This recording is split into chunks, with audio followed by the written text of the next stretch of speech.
ซ่อนอยู่ห้องแอร์เย็นดินฟ้าอากาศเปลี่ยนได้ตามกาลดังเช่นเมื่อวันวานค่ำเช้าหนาวได้ไม่นานกับเปลี่ยนร้อนนากลางวันผ่านกลางคืนเข้าสลับคู่เบียดกันแต่ละวันได้ข่าวร้อนคนตายญาติมิตรชีวิตวายจากแล้วรู้สึกระเคืองคายกระทบจิตญาติข้ายิ่งกว่าแก้วยากแท้หาแทนธรรมะจากหนังสือคำโครงจะลงใจหนังสือที่ระลึกงานพระราชทานเพลิงศพหลวงปู่จันทร์กุศโรพระพุทธพจนวราภรณ์วัดเจดีย์หลวงวันนี้อัญเชิญนำมาอ่านให้ท่านทั้งหลายได้หลายอารมณ์วันนี้จึงขอกราบขอบพระคุณในบทประพันธ์อมตะจากหลวงปู่ได้ละทิ้งไว้เป็นสมบัติของชาวโลกนำพิจารณาต้องกราบขอบพระคุณไว้ณที่นี้ตัวนะครับขอไหว้สาบารมีธรรมครูบาอาจารย์สมปานท่านเจ้าทั้งหลายที่อยู่ในเครื่องในสายอยู่ในสถานที่ต่างๆในวัดในวาอารามด้วยความเคารพนอบนบบูชานะครับ ขอความสุขความเจริญในธรรมจงมีแก่ญาติโยมท่านสาธุชนผู้สนใจในการฟังทุกท่านทุกคนในวันนี้เสียงธรรมในรายการธรรมะสว่างใจธรรมะเพื่อการสืบสานและเพิ่มแรงบันดาลใจวัดชัยสถานก็ได้มาพบมาปะกับท่านทั้งหลายแถมวาระหนึ่งวันนี้ที่สถานีวิทยุพระพุทธศาสนาและจริยธรรมจังหวัดเชียงใหม่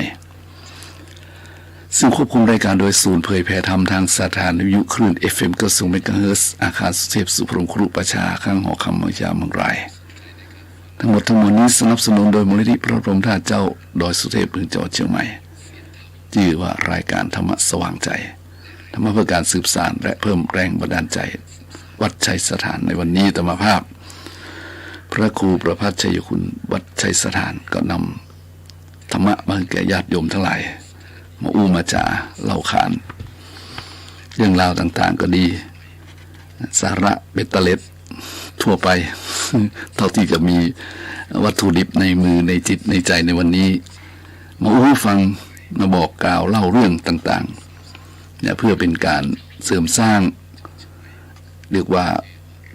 แรงบันดาลใจเพราะตอนนี้ญาติโยมเฮาท่านทั้งหลายก็กำลังประสบพบเห็นทั้งประสบทั้งพบเห็นในสิ่งต่างๆที่เกิดขึ้นในโลกเนี่ยประสบพบเห็นในสิ่งร้ายๆก็มีสิ่งดีๆก็หลายนะญาติโยมทั้งหลายสิ่งดีสิ่งร้ายปะปนกันอยู่ทั่วทุกวันนี้นะข่าวดีบางทีก็ทำให้เกิดกำลังใจฮึกเหิม อยากจะสู้กับชีวิตนะบางทีมันมีกำลังใจระโยมอันนี้เป็นความจริงเพราะเห็นตัวอย่างที่ดีที่งามเกิดจินตนาการขึ้นมาเหมือนเขาเป็นละอ่อนเนาะเขาเป็นละอ่อนเขาเป็นผู้ที่เยาว์วัยอยู่ไร้เดียงสาอยู่นี่เขาก็มองไปทั่วที่ทั่วทางมองตัวอย่างที่ดีงามอยากจะเรินรอยตามเปิ้นนะเปิ้นมีความสำเร็จเปิ้นมีความสุขได้จะได้น้อยนะที่เฮาอู้กันสมัยปัจจุบันนี้ว่าเป็นไอดอลเนี่ยไอดอลเนี่ยโยมนะแต่บางครั้งบางคราวในโลกกว้างใหญ่ไพศาลนี้เฮาก็จะประสบพบเห็นในสิ่งที่ตรงกันข้ามกับความสุขความเจริญนั้นก็คือความเสื่อมทั้งหลายนะความเสื่อมทั้งหลายเกิดขึ้นหันกันอยู่โยมเนาะหันกันอยู่ถึงวันนี้เป็นเช่นไร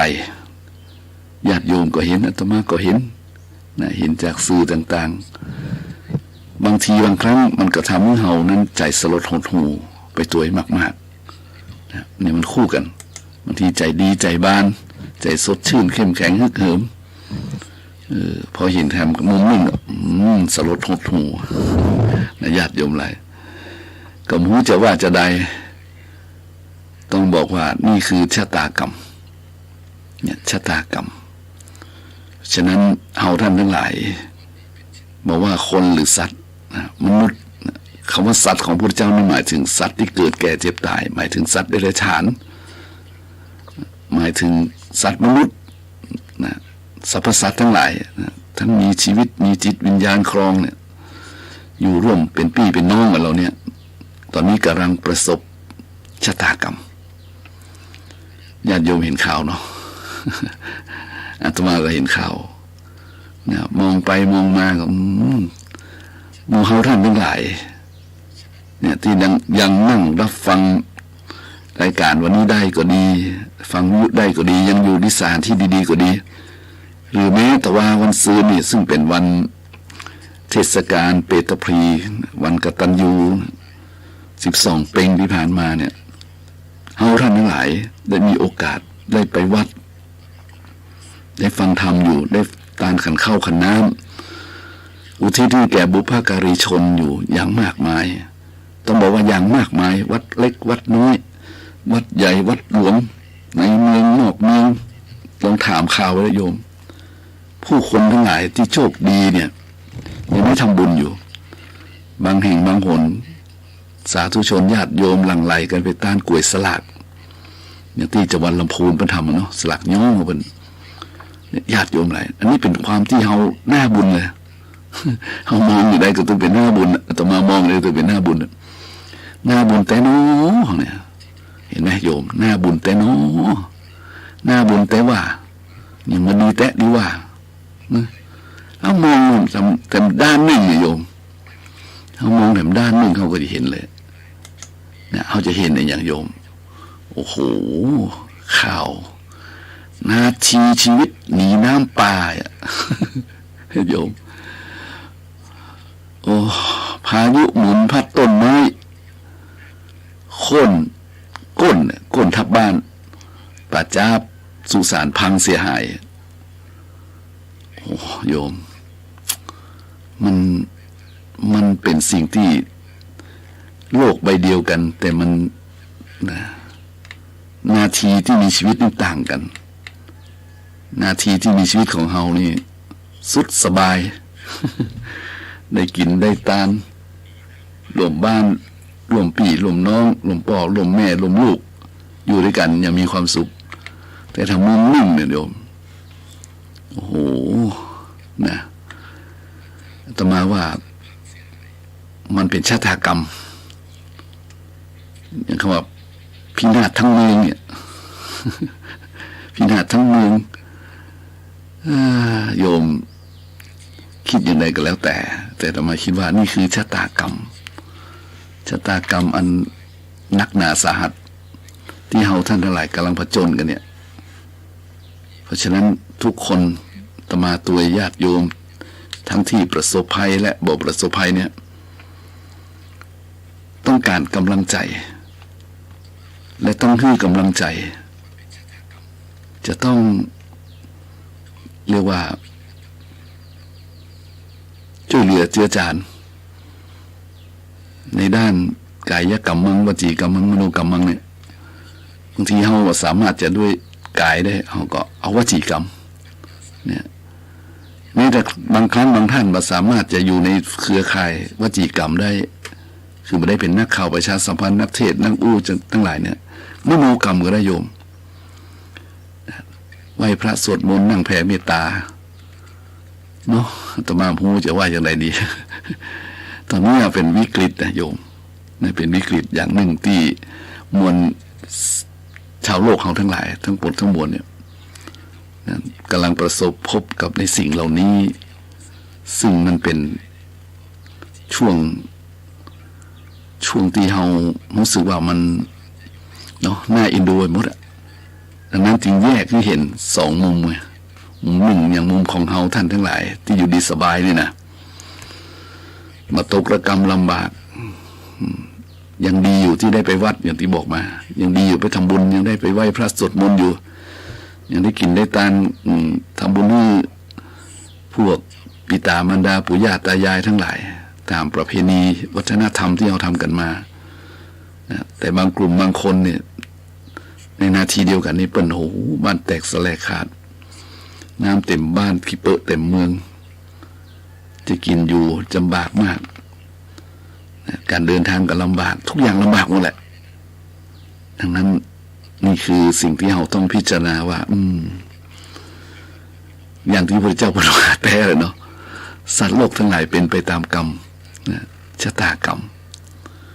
ต่อมาก็ขอตั้งจิตอธิษฐานเนี่ยได้อย่างเดียวแรงกายก็นู่นเดียวแรงทรัพย์ก็เป็นแบบสภาวะของพระรูปหนึ่งพระเจ้าตนหนึ่งยังบิณฑบาตอยู่ปกติญาติโยมหลายแต่มีวจีกรรมก็คือทำได้ก็คือฮือธรรมะกับญาติโยมมีข้อคิดกับญาติโยมอันนี้ก็พอช่วยเหลือเจือจานกันได้เนาะแถมอย่างหนึ่งก็คือทางจิตทางใจก็อธิษฐาน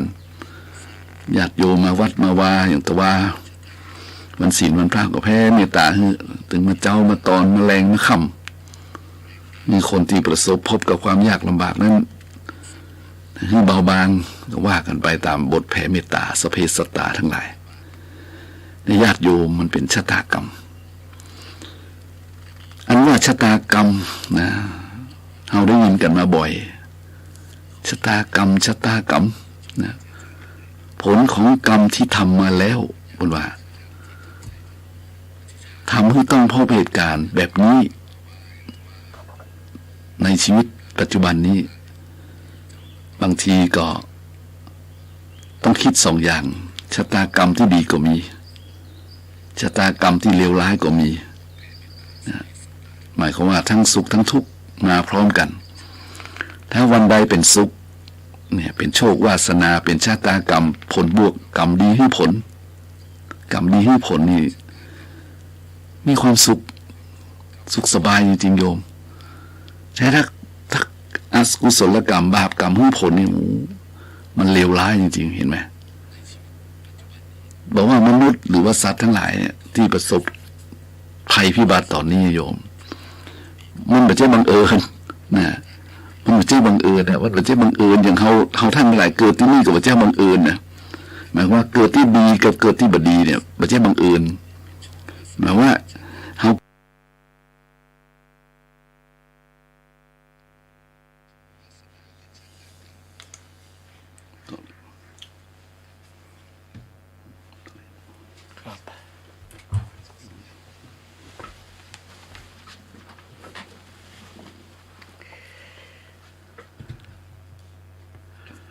รู้จักให้เมื่อไรใจก็สุขรู้จักทุกเมื่อไรใจก็เห็น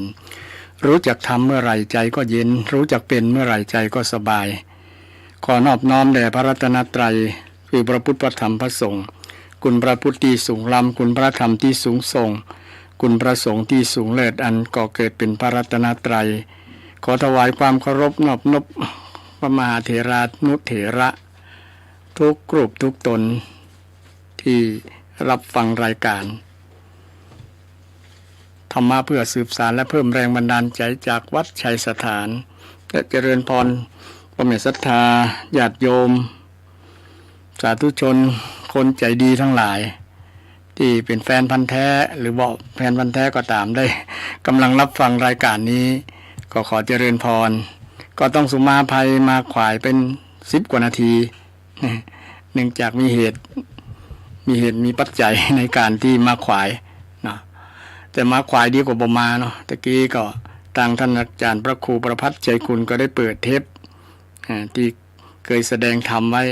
ให้ศรัทธาฟังไปก่อนหน้านี้นะอันนี้ก็มา ฟังสดๆนะรายการธรรมะจากวัดชัยสถานนะซึ่งมีท่านอาจารย์พระครูประภัสใจคุณเจ้าคณะตำบลสันปุเลยเขต2เจ้าวาดวัดชัยสถานพร้อมกับกระผมอาตมาภาพพระครูสิริอมราภิรัตน์วัดอมรารามสันอุ้มเชิงดอยสะเก็ดรวมกันจัดรายการธรรมะเพื่อสืบสานและเพิ่มแรงบันดาลใจจากวัดชัยสถาน วันนี้ก็จะได้นำธรรมะมงคลมาฝากศรัทธาญาติโยมเช่นเคยนะหลังจากพุธที่แล้วบ่ได้มาเนื่องจากไปช่วยการช่วยงานวัดพระธาตุดอยสะเก็ดนะวันคล้ายวันเกิดของพระเดชพระคุณหลวงพ่อพระราชโพธิวรคุณรองเจ้าคณะจังหวัดเชียงใหม่วัดพระธาตุดอยสะเก็ดนะซึ่งก็ผ่านไปแต่ก็มีเหตุการณ์ที่สะเทือนขวัญศรัทธาญาติโยมซึ่งมีญาติโยมคงได้บางคนคงได้รับ ทราบข่าวแล้วเนาะก็บ่ขออู้ละนะแต่ว่ามันมีเหตุการณ์ที่มันบ่คาดคิดเกิดขึ้นเนาะแต่ก็เกิดไปแล้ววันนี้ วันแรม1 ค่ำวันพุธตรงกับแรม1 ค่ำเดือน12เหนือต่อวานี้เป็นวันเดือนเพ็งศรัทธาคงจะได้ไปวัดไปวาไปทำบุญตานขันเข้าซึ่งตะวานี้ถือว่าเป็นวันกตัญญูวันหนึ่งของชาวล้านนาหรือว่าชาวพุทธที่ชาวพุทธแต่ละภาคก็มีการทำบุญประจำคล้ายๆกันกับทางล้านนาซึ่งวันนี้ถือว่าเป็นวันตะวาเนี่ยเป็นถือว่าเป็นวันปล่อยผีปล่อยเพศปล่อยดวงวิญญาณที่เบิ่นยังบ่ได้ไปจุติเป็น ในภพของมนุษย์หรือว่าอื่นๆแต่บนยังอยู่ในจุติเป็นเปตวิสัยที่ต้องอาศัยส่วนบุญอาหารเปิ้นก็คือบุญกุศลที่เอาท่านทั้งหลายได้ทำบุญอุทิศให้นะนอกนั้นแล้วก็ภพอื่นๆเช่นเป็นมนุษย์ภพมนุษย์ก็มีอาหารการกินปัจจัย4สบายสะดวกสบายสัตว์เดรัจฉานมีหมูหมากาไก่ก็มีอาหารของมันบางครั้งนั้นก็สัตว์บางประเภทก็จะมีบุญมีคนใจบุญนำไปเลี้ยงดูดีกว่าลูกบางคนห้องสุนัขห้องหมาว่าลูกเลยนะ เพราะว่ามีความผูกพันอาจจะเคยเป็นลูกเป็นแม่เป็นพ่อกันก็ได้นะอันที่สัตว์ที่นำไปเลี้ยงโดยเฉพาะสุนัขเนาะสุนัขหมาแมวนำเป็นสัตว์เลี้ยงเนี่ยนะมันก็เดี๋ยวนี้รู้สึกว่ามันพัฒนาการของสัตว์เลี้ยงเนี่ยมันจะเก่งฉลาดขึ้นนะมันสามารถช่วยมนุษย์ช่วยคนได้นะเช่นช่วงที่น้ำท่วมเนี่ยนะบางครั้งมันก็ช่วยคนบางครั้งคนก็ช่วยมันเพราะว่ามันขามันสั้นเนาะน้ำมันลึกน้ำมันเชี่ยวกราดช่วงนี้ก็ต้องขอแสดงความเสียใจกับการสูญเสียในอุทกภัยน้ำท่วมหลายๆที่นะจังหวัดเชียงรายเชียงใหม่ของเฮานี่ก็มีเกิดขึ้นบางที่ก็สูญเสียชีวิตก็มีล้มหายตายจากด้วยดินสไลด์พัดบ้านไปทั้งหลัง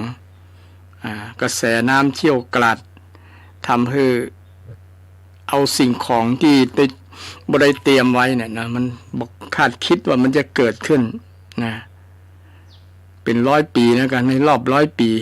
ที่มีเหตุการณ์นี้เกิดขึ้นนะไผก็บ่ได้คาดคิดบางคนลงทุนไปเป็นแสนเป็นล้านก็มีเนาะเช่นร้านค้าร้านขายของชำน้ำเอาไปโมดบางคนมีสัตว์เลี้ยงหลายตัวก็น้ำเอาไปโมดเนี่ยน้ำพัดไปบ่ฮู้พัดไปทางใดบางคนอย่างแม่สายนะเนาะไอ้ขี้เปอะขี้โคลนทั้งหลายขี้ดินมันเข้ามาในบ้านเนี่ยโอ้เกือบท่วมหัวแหละมันมาถอยน้ำทีนี้ก็ต้องจ้างรถเอาไปขว้าง จ้างรถเอาไปขว้างไผที่อยากจะปลูกบ้านเนี่ยเอาไปสนับสนุนเปิ้นก็ดีเนาะคือกล้าขนส่งนะกล้ารถที่นำไปเอาดินไปขว้างไปอย่างเนี่ยเอาไปถมบ้านถมตี้ถมอย่างได้นะถือว่าเป็นวิกฤตเป็นโอกาสเดี๋ยวนี้บางที่กำลังทำความสะอาดปัดกวาดนะบ่ว่าจะเป็นถนนหนทางบ้านจ้องหอเรือนที่อยู่อาศัยนะก็นับว่าเป็นสิ่งที่ทำให้คนเสียขวัญเสียกำลังใจนะบางคนบ่ฮู้บ่อู้ออกนะมันไผบ่ถูก มาเจอสภาพนี้ก็คงบ่ฮู้ว่านะความรู้สึกที่สูญเสียนะสูญเสียบางคนสูญเสียคนเป็นที่ฮักนะน้ำพัดไปตายก็ถือว่านะทำใจลำบากนะไผบ่เจอก็คงบ่ฮู้คนเจอนะคงจะฮู้ดีว่าสภาพจิตใจความรู้สึกในช่วงนั้นเป็นจะใดทางรายการก็ขอให้กำลังใจให้กำลังใจบางที่บางแห่งก็สนับสนุนเช่นสนับสนุนน้ำดื่มสนับสนุนปัจจัยเงินทองส่งไปช่วยคนที่ประสบภัยอุทกภัยทั้งหลายวันก่อนปุ้นได้อู้เรื่องเกี่ยวกับเรื่อง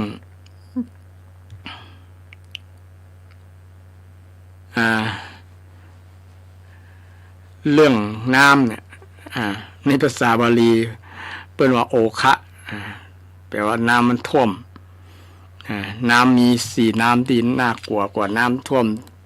ตังเจียงไฮ้เดี๋ยวนี้ไหลไปตังพุทธตังอีสานเนาะหนองคายนครพนมบางที่บางอำเภอก็น้ำล้นจากน้ำโขงมาท่วมแต่มันท่วมบ่เมินวัน2 วันก็หายไปละนะแต่จะใดก็ทำสร้างความเกิดความเสียหายซึ่ง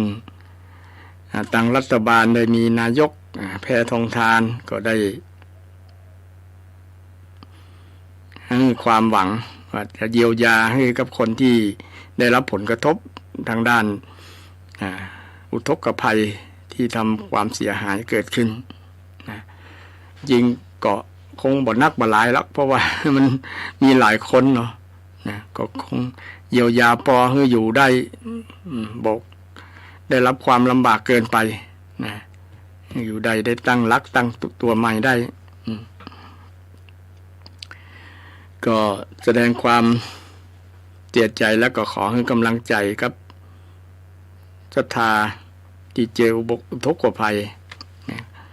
เสียงจากสถานีนี้คงบ่ได้ยินก็ฝากต่อไปที่ไปที่มีญาติทางเจียงไฮ้คนเจียงไฮ้มาอยู่เจียงใหม่ก็นักหรอเนี่ยแต่เป็นครูบาอาจารย์พระสงฆ์องค์เจ้าเนี่ยก็มีหลายรูปก็คงได้ไปช่วยเหลือศรัทธาญาติโยมที่ประสบภัยกันบางที่บางแห่งบางวันก็ยังหันครูบาอาจารย์หลายรูปลงไปแจกของนำเอาของไปแจกอาหารแห้งข้าวสารอาหารแห้งแม้แต่ปัจจัยเงินทองเพราะว่าไปหันแล้วก็เกิดความเอ็นดูสงสารมาได้เนาะบางคนให้น้ำตาไหลเพราะว่าหมดสูญเสียบ่เคยเจอแบบนี้มาก่อนก็ทำใจลำบากแต่ได้กำลังใจจากครูบาอาจารย์พระสงฆ์องค์เจ้าศรัทธาญาติโยมที่มีน้ำจิตน้ำใจช่วยกันแบ่งเบาภาระแบ่งปันความสุขบรรเทาความทุกข์ให้กับคนที่ประสบภัยก็ถือว่าเป็นสิ่งที่ดีงามเป็นภาพที่น่าปราบปลื้มใจแทนคนที่ประสบภัยที่มีบุคคลที่ใจดีผู้ใหญ่ใจดีเศรษฐีใจบุญนายทุนใจงามทั้งหลายแต่บางคนก็บอกไม่ได้เป็นเศรษฐีบ่ได้เป็นนายทุนแต่ด้วยมีน้ำใจก็ได้ ช่วยโดยการบริจาคทรัพย์บริจาคสิ่งของให้กับทางหน่วยราชการทางอำเภอก็นำหรือไปเองก็มีจนกันไปหลายๆคนไปดูสภาพเนี่ยก็มีบางคนดูข่าวแล้วเปิ้นกำลังทำความสะอาดไม้กวาดสลาดตีไม้กวาดทางมะพร้าวนะตีเขาใจกวาดใบไม้เนี่ยมันขายดีเดี๋ยวนี้แต่ก่อนนี้ประมาณ70-80 บาทนะเดี๋ยวนี้100 ป่าย200ก็มีนะแต่บ่มีขายเพราะว่าต้องการนะปัดกวาดขี้เปอะขี้โคลนนะสิ่งสกปรกทั้งหลายที่เป็นคราบนะมาทับถมในบ้านและถนนตรอกซอกซอยทั้งหลายต้องการบางคนก็นำมาบริจาคจากหลายจังหวัดนะนำบริจาคเลยนะก็ถือว่าเป็นน้ำใจของคนที่หันอกหันใจกันยามเจ็บยามจนยามจากนะเนาะยามจนยามเจ็บยามจากคนไทยบ่ทิ้งกันในส่วนนี้เป็นน้ำใจเนี่ยมาจากธรรมะนะน้ำใจเนาะก็คือธรรมมีเมตตาธรรมกรุณาธรรมเนี่ยเป็นธรรมะที่เกิดในใจของศรัทธาเป็นการเจริญภาวนาโดยบ่ฮู้ตัวศรัทธาที่มีความเอ็นดูสงสารเนี่ยก็เกิดกรุณาธรรมช่วยโดยบริจาคทรัพย์เนี่ยมาจากน้ำใจที่ศรัทธาได้มีอยู่ในจิตในใจของศรัทธาคือน้ำธรรมนั่นแหละน้ำธรรมคือน้ำเมตตาน้ำกรุณาน้ำมุทิตาน้ำอุเบกขาเนี่ยเมตตากรุณามุทิตาอุเบกขายามคนที่มีทุกข์มีภัยก็เจริญกรุณาธรรมคือช่วยเหลือเกื้อกูลกันมีน้ำใจในส่วนนี้ยามปกติบอกเกิดเหตุอย่างนี้ก็มีเจริญเมตตาคือก็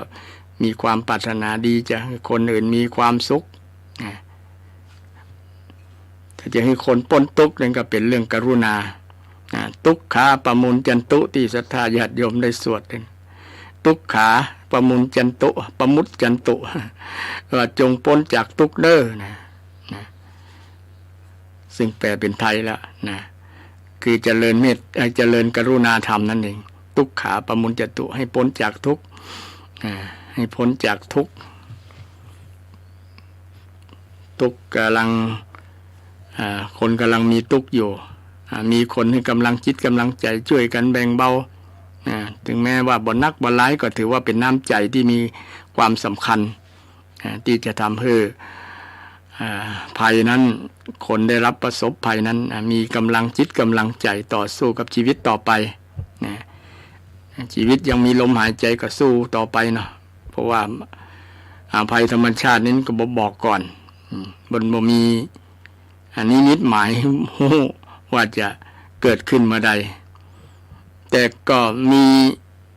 กรมอุตุเพิ่นก็เตือนเหมือนกันนะแต่บางคนมันบอกเคยมีบ่มีประสบการณ์เนาะอาจจะบอกได้เตรียมไว้นะเมื่อเหตุเกิดขึ้นแล้วก็นี่เพิ่นเตือนไว้ก็ป้องกันไว้ก่อนนะดีกว่ามาล้อมคอกงัวหายล้อมคอกเนี่ยมันก็บ่ได้ผลฉะนั้นในวันนี้ก็อยากจะอู้เรื่องน้ำพุทธก่อนๆปู้นะหลายพุทธละเนี่ยเคยอู้เรื่องน้ำนะโดยเฉพาะว่าทิศโถคะมันมีน้ำอยู่4น้ำนะน้ำ4น้ำที่เป็นสิ่งที่น่ากลัวกว่าน้ำท่วมกว่าอุทกภัยอุทกภัยนี้อุทกภัยในทางธรรมที่เป็นธรรมะที่พระเจ้าได้สอนไว้นะน้ำท่วมนี้น่ากลัวน้ำท่วมใจนี่น่ากลัวกว่าน้ำท่วมในภายนอกน้ำท่วมใจคนเนี่ยเป็นสิ่งที่น่ากลัวกว่าน้ำนี่น่ากลัวกว่าน้ำที่มันน้ำนี้มันท่วมเมินนะน้ำไม่ท่วมใจเนี่ยมีกามโมคะ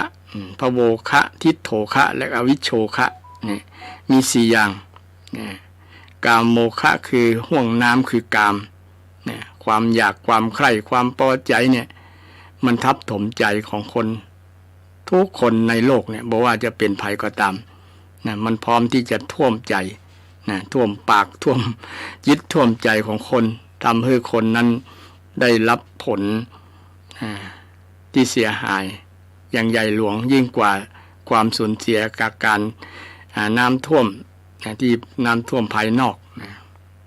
ที่เกิดอุทกภัยโอคาแปลว่าห่วงน้ำคือกิเลสนะกิเลสเนี่ยห่วงน้ำคือกิเลสคือห่วงน้ำคือโอคะในภาษาบาลีเป็นห้องว่าโอคะโอคะหมายถึงห่วงน้ำที่มาท่วมใจคนห่วงน้ำแรกนี่ท่วมกันทั่วโลกเลยคือกามโมคะรูปรสกลิ่นเสียงความอยากความปรารถนาความอยากความปรารถนาความใคร่เหล่านี้เป็นกามโมคะความใคร่อยากจะได้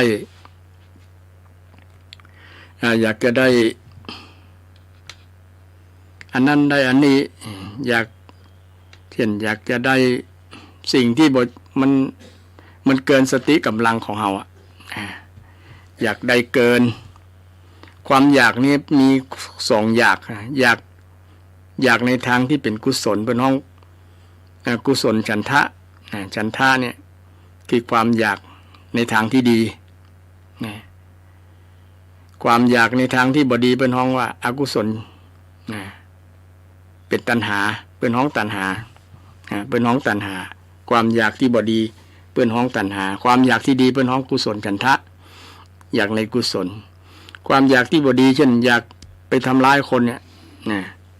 อยากจะไปเอาลูกกุยไปจด บ่พอใจนี่ความอยากได้เงินอยากได้สิ่งของที่บ่ใช่ของเฮาเอามาเป็นของตัวเก่าเนี่ยนะของคนอื่นเอามาเป็นของตัวเก่าเนี่ยความอยากแบบนี้เป็นว่าเป็นตัณหาเช่นอยากได้เงินแล้วไปประกอบมิจฉาชีพไปปล้นธนาคารนี่เป็นต้นไปลักขโมยไปงัดไปแงะเนี่ยถือว่าเป็นความอยากที่ห้องว่าตัณหาเมื่อความอยากเหล่านี้มันท่วมทับจิตใจคนแล้วมันก็จะสร้างเหตุสะเทือนขวัญ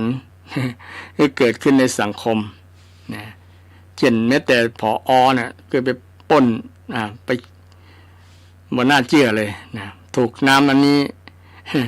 น้ำคือโอคะเนี่ยน้ำคือกิเลสเนี่ยท่วมทับจิตใจแล้วมันกลับไปอย่างผอ.บางคนไป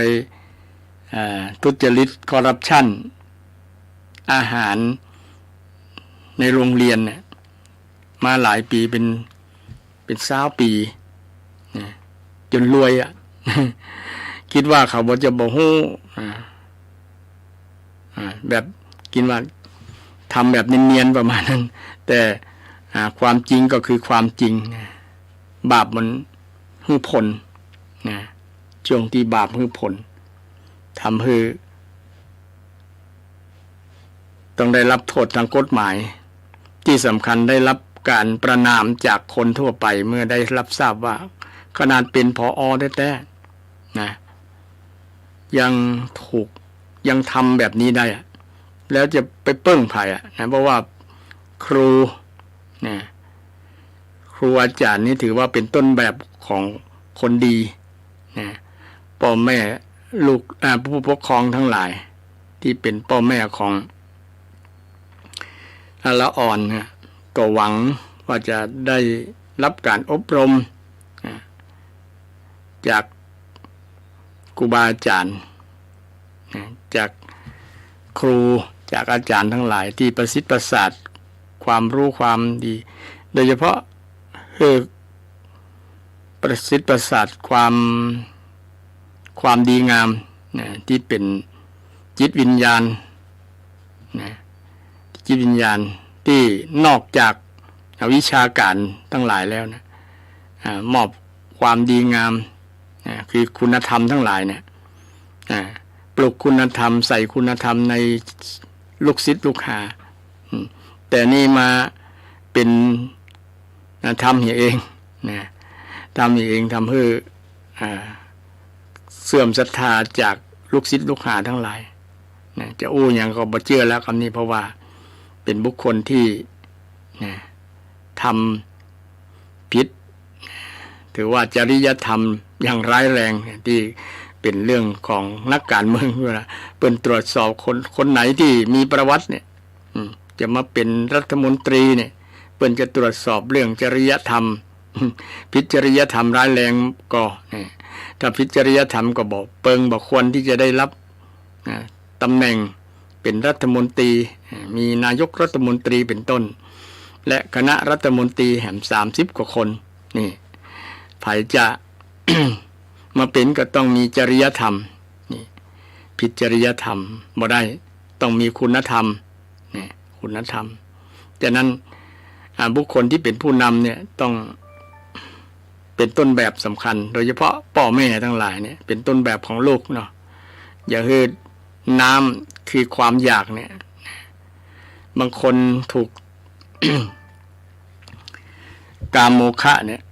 คือความใคร่ความอยากในทางที่บดีในทางที่เป็นบาปอยากได้ของคนอื่นอยากได้สิ่งที่มันผิดศีลธรรมผิดกฎหมายเนี่ยนะทำให้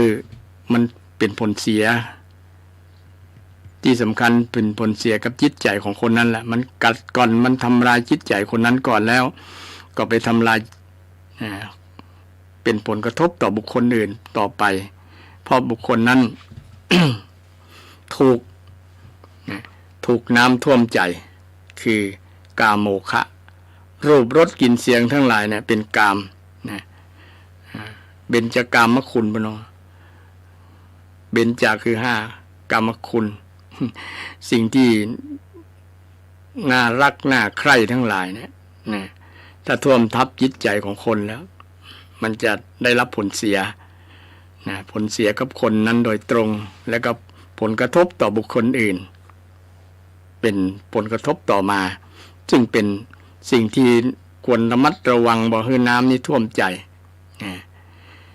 อย่างบางคนจะไปช่วยนี่บางคนจะไปช่วยเป็นเจ้าหน้าที่ของภาครัฐนี่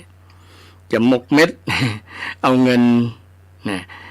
นที่คนที่มีน้ำใจจะช่วยบริจาคทรัพย์ด้านนี้เนี่ยบางคน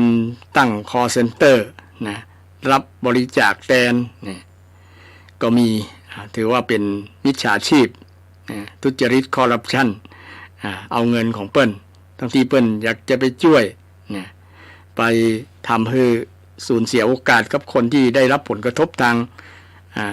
ด้านอุทกภัยน้ำท่วมเนี่ยก็มีในบางปีเนี่ยเป็นข่าวฟ้องร้องกันเพราะคนประเภทที่ถูกน้ำท่วมใจเนี่ยมันอันตรายกว่าน้ำท่วมทางกายท่วมทางกายมันยังหนีขึ้นบนยอดตรงหลังคาบ้านได้ขึ้นดอยอยู่ที่สูงมันก็ปนน้ำท่วมแล้วแต่น้ำเนี่ยมันท่วมใจคนเนี่ยมันจะคนนั้นจะไปอยู่ที่ไหนตึกเป็นร้อยๆชั้นก็บ่ปนมันท่วมได้ไปอยู่ในดอยในหลืบใน ภูผาหน้าไม้ทั้งหลายนะอยู่ในป่าในดอยทั้งหลายก็บ่ปนนี่บ่ปนน้ำนี่ท่วมใจได้เพราะว่ามันบ่ปราณีไผ่นะบ่มีศีลบนบ่มีความเก่งอกเก่งใจพะละนะน้ำ4อย่างนี่นะถ้าได้ท่วมแล้วมันทำท่วมแล้วคนนั้นน่ะถึงกับเสียหลายอย่างนะเสียชื่อเสียงเสียอนาคตนะโดยเฉพาะสุขภาพของบุคคลนั้นเสียนะสุขภาพจิตนะเสียคนที่ถูกน้ำถูกความอยากความใคร่ถูกตัณหาครอบงำแล้วเพราะว่ากาโมฆะความใคร่ครอบงำนะห่วงน้ำคือกามท่วมทับคนบางคนก็ถูกเรื่องรูปสวยๆท่วมทับเช่นแล้วอ่อนมีหญิงปอดใจกำลัง อยู่ในเจริญภัยวัยที่เจริญพันธุ์กันนะก็ส่วนหลายแล้วจะถูกอันนี้ครอบงำในเรื่องเพศนะหลงไหลในรูปนะรูปหล่อๆนะถ้าเป็นพ่อใจก็หล่อๆเป็นแม่หญิงก็งามๆสวยๆติดในรูปในรูปรูปงามรูปสวยเนี่ยบ่ได้ไปยึดบ่ได้ไปถือลักเรื่องคุณธรรมคุณงามความดีนะคนส่วนหลายทีเดียวละไปติดในเรื่องรูปนะเรื่องรูปโดยเฉพาะลูกหลานที่กำลังเจริญวัยนะกำลังอยู่ในสู่วัยเจริญพันธุ์นะที่เป็นแม่คนป่อคนอายุ15-16ขึ้นไปแล้วถือว่าเป็นหนุ่มเป็นสาวกันเนี่ยสิ่งเหล่านี้จะทำผู้อยู่ในวัยเนี้ยจะถูกน้ำอันเนี้ยครอบงำได้ง่ายนะโดยเฉพาะเรื่องรูปนะมีดาราหลายกู้แล้วนะต้องน้ำตาตกต้องอย่าร้างกันเพราะเรื่องนะผิดหวังเรื่องเนี้ยนะไปติดในความหล่อๆสวยๆงามๆนะบ่เอาไอ้โปรโมชั่นที่มีคุณธรรมนะเอาคุณธรรมมาก่อนนะเอาความหล่อที่หลัง คุณธรรมมาก่อนความหล่อที่หลังความรวยก็ที่หลังนะต้องเอาความดีมาก่อนเพราะว่าเราจะอยู่ด้วยกันไม่ใช่อยู่วัน2 วันนะอยู่กันตลอดชีวิตเนี่ยอยู่ชีวิตฉะนั้นเรามีแต่ถ้าลูกหลานอยากจะเลือกกู้เนี่ยนะก็ศรัทธาญาติโยมที่ฟังอยู่ก็บอกลูกหลานโดยเลือกมีโปรโมชั่นว่ามีคุณธรรมมีคุณงามความดีอยู่ไหม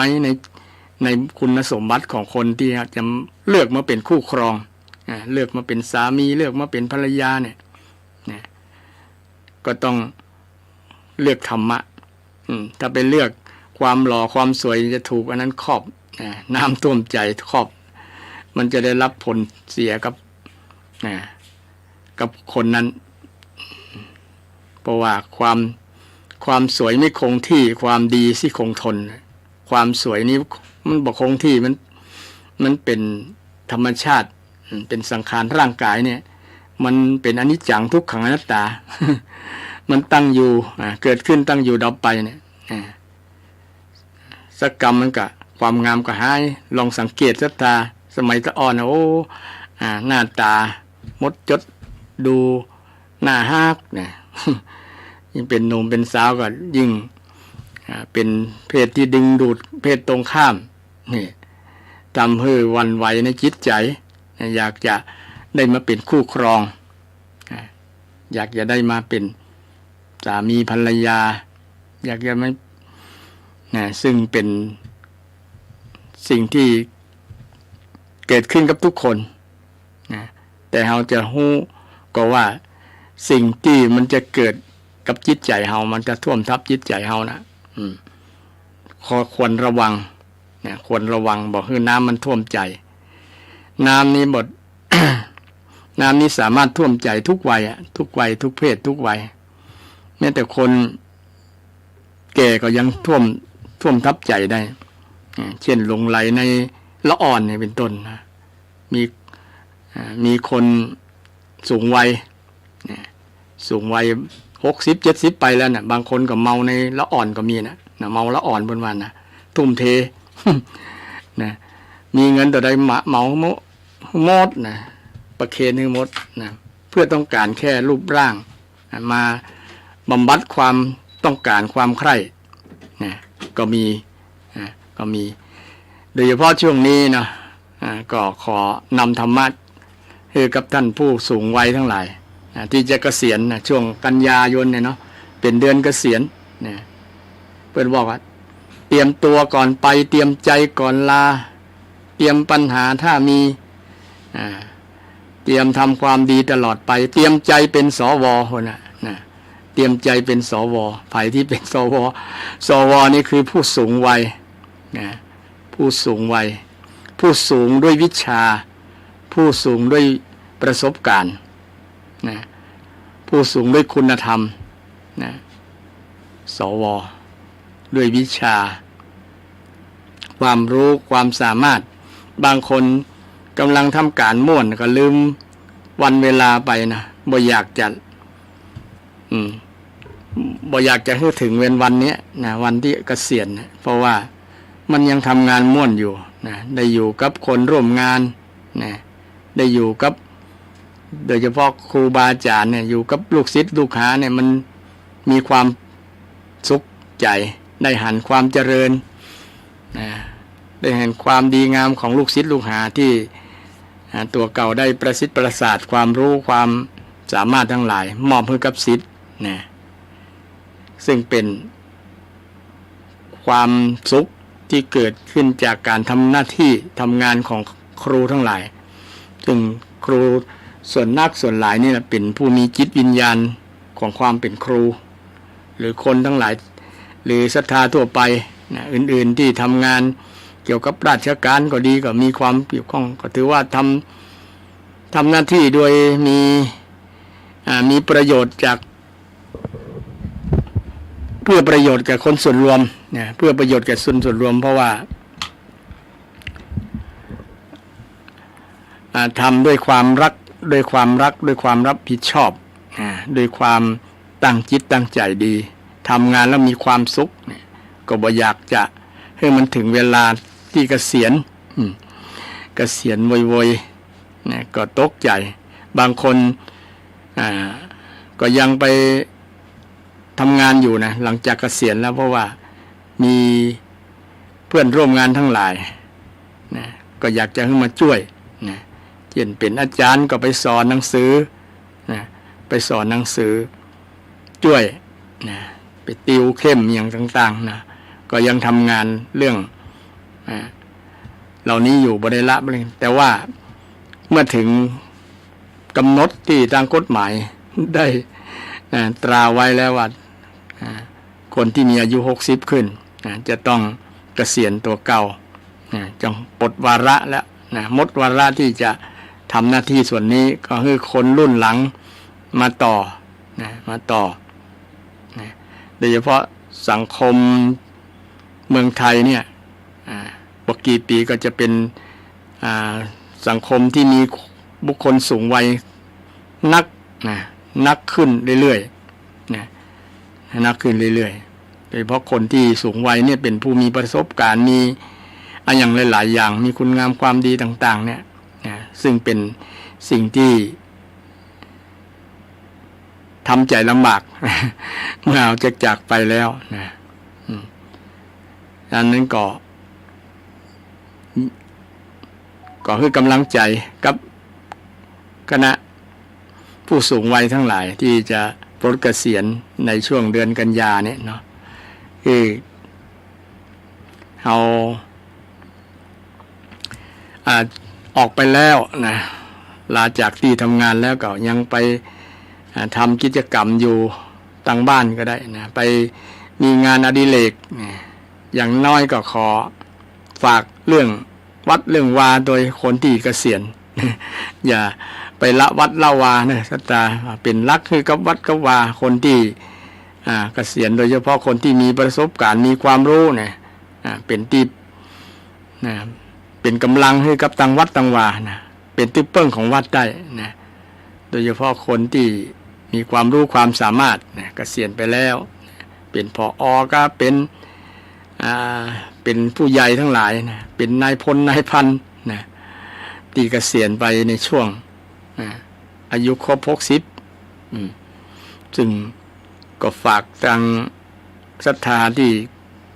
อยู่ในวัยเกษียณซึ่งจะทำประโยชน์นักหลายให้กับสาธารณประโยชน์ให้กับวัดกับวาให้กับส่วนรวมเนี่ยก็ฝากให้กับท่านทั้งหลายโดยเพราะว่าท่านก็ทำงานกับสังคมอยู่แล้วเนาะอย่างครูก็ทำงานเพื่อเด็กนะครับซึ่งเป็นอนาคตของชาติก็ถือว่าทำประโยชน์ให้กับคนในสังคมให้กับลูกกับหลานนะถือว่าเป็นสิ่งที่น่าภาคภูมิใจนะก็ขอฝากสตาตะกี้ก็เรื่องน้ำจะท่วมน้ น้ำคือกิเลสมันท่วมทับใจน้ำท่วมทับใจน้ำท่วมน้ำคือกิเลสท่วมทับใจคนนะมันก็ทำให้มันได้รับผลเสียผลเสียหายนะบ่เกิดผลดีสักอย่างครับคนเอาทางพุทธศาสนาพุทธองค์ก็ให้ระวัดระวังเรื่องสิ่งเหล่านี้นะโดยเฉพาะให้เรียนรู้นะเรียนรู้เรื่องนะเรื่องปัญหาเรื่องทุกข์เรียนรู้เรื่องเหตุที่จำให้เกิดทุกข์เนี่ยก็คือเรียนรู้เรื่องตัณหาความอยากเนี่ยนะสมุทัยเนี่ยก็คือตัณหาเป็นเหตุทำให้เกิดทุกข์เป็นเหตุทำให้เกิดทุกข์นะบรรดาทุกข์ต่างหลายมาจากตัณหานะความอยากความใคร่เนี่ยนะเป็นห้องว่ากามเป็นสิ่งที่สามารถที่จะทับถมจะท่วมทับนะจะท่วมทับจิตใจของคนเฮาให้จิตใจมันหมดอิสรภาพนะหมดอิสรภาพปกติใจของเราเนี่ยมีอิสรภาพที่จะคิดดีนะที่จะคิดสิ่งทำดีพูดดีอันอย่างหลายๆอย่างแต่ถ้าอันกิเลสคือห้วงน้ำคือโอคะเนี่ยมาท่วมทับจิตใจคนนะเช่นความอยากคือตัณหาเนี่ยมาท่วมทับจิตใจคนนะกามโมคะตัวเนี้ยนะความอยากความใคร่นะมาท่วมทับจิตใจคนมันก็ทำให้เกิดผลเสียนะผลเสียก็ได้ยกตัวอย่างหลายๆตัวอย่างคือศรัทธาญาติโยมนะความอยากจะเป็นใหญ่เนี่ยเนาะอยากจะเป็นใหญ่เช่นอยากจะเป็นสสอยากจะเป็นนายกอยากจะเป็นนั่นเป็นนี่เนี่ยมันครอบงำจิตใจแล้วมันก็เป็นทุกข์นะเป็นปัญหาแต่ถ้าเราอยากจะทำหน้าที่เนี่ยถ้าว่าอยากจะทำหน้าที่พลเมืองดีเนี่ยบ่ได้เป็นนายกก็ทำได้แต่ว่ามันในกฎหมายเป็นบัญญัติไว้เนาะถ้าไผบ่ได้เป็นนายกเนี่ยทำแบบนี้แบบนี้มันผิดกฎหมายทำบ่ได้นะต้องได้เป็นนายกเพราะนั้นมันมีเงื่อนไขนะมีเงื่อนไขเลยทำต้องจำเป็นต้องได้เป็นนายกก่อนถึงจะทำจริงคนที่อยากจะทำประโยชน์สาธารณประโยชน์เนี่ยก็บ่จำเป็นแล้วนะเช่นในช่วงที่มีประสบภัยอุทกภัยเนี่ยเอาเงินไปแจกเลยนะใครที่มีเงินเป็นหลายหมื่นล้านนะเอาเงินไปแจกนะเพิ่นเลยนะออกข่าวนำนะบอกสื่อมาออกข่าวได้ก็ได้นะทำบุญปรากฏแก่คนว่าเราต้องการจะช่วยแบ่งเบาหน้าที่แบ่งเบาภาระแบ่งเบาความทุกข์ที่คนกำลังประสบทุกข์อยู่นั้นน่ะเขาได้พ้นจากทุกข์เนี่ยก็นำทรัพย์สินที่ตัวเก่ามีเนี่ยมาแบ่งมาเฉลี่ยเจือจานก็ถือว่าได้ทำหน้าที่เป็นประโยชน์ต่อส่วนรวมนะเป็นประโยชน์ต่อส่วนรวมภัยที่ยังบอกเข้มแข็งบอกแข็งแรงยังเปิ้งตัวเก่ามาได้นะก็ยื่นมือไปช่วยนะก็ถือว่าได้ทำหน้าที่นี้นะโดยบ่ต้องเป็นก็ได้นะเช่นคนอยู่ในหมู่บ้านเนี่ยเนาะบางคนบ่ต้องเป็นพ่อหลวงก็ได้นี่หรือทำประโยชน์สาธารณประโยชน์ในหมู่บ้านนั้นน่ะอย่างที่ลูกคนในหมู่บ้านนั้นน่ะมีปัญหามีอย่างเขาก็ไปช่วยแก้ปัญหาเนี่ยเขาก็บ่จำเป็นต้องเป็นสทเป็นพ่อหลวงเป็นอย่างต่างๆที่เป็นตั้งกันมานั่นถ้าเราอยากจะทำจริงๆนะหมดจำเป็นต้องทำก็ได้แต่ทั้งนี้ทั้งนั้นเพราะว่ามันถ้าบ่เป็น ถ้าบ่ได้เป็น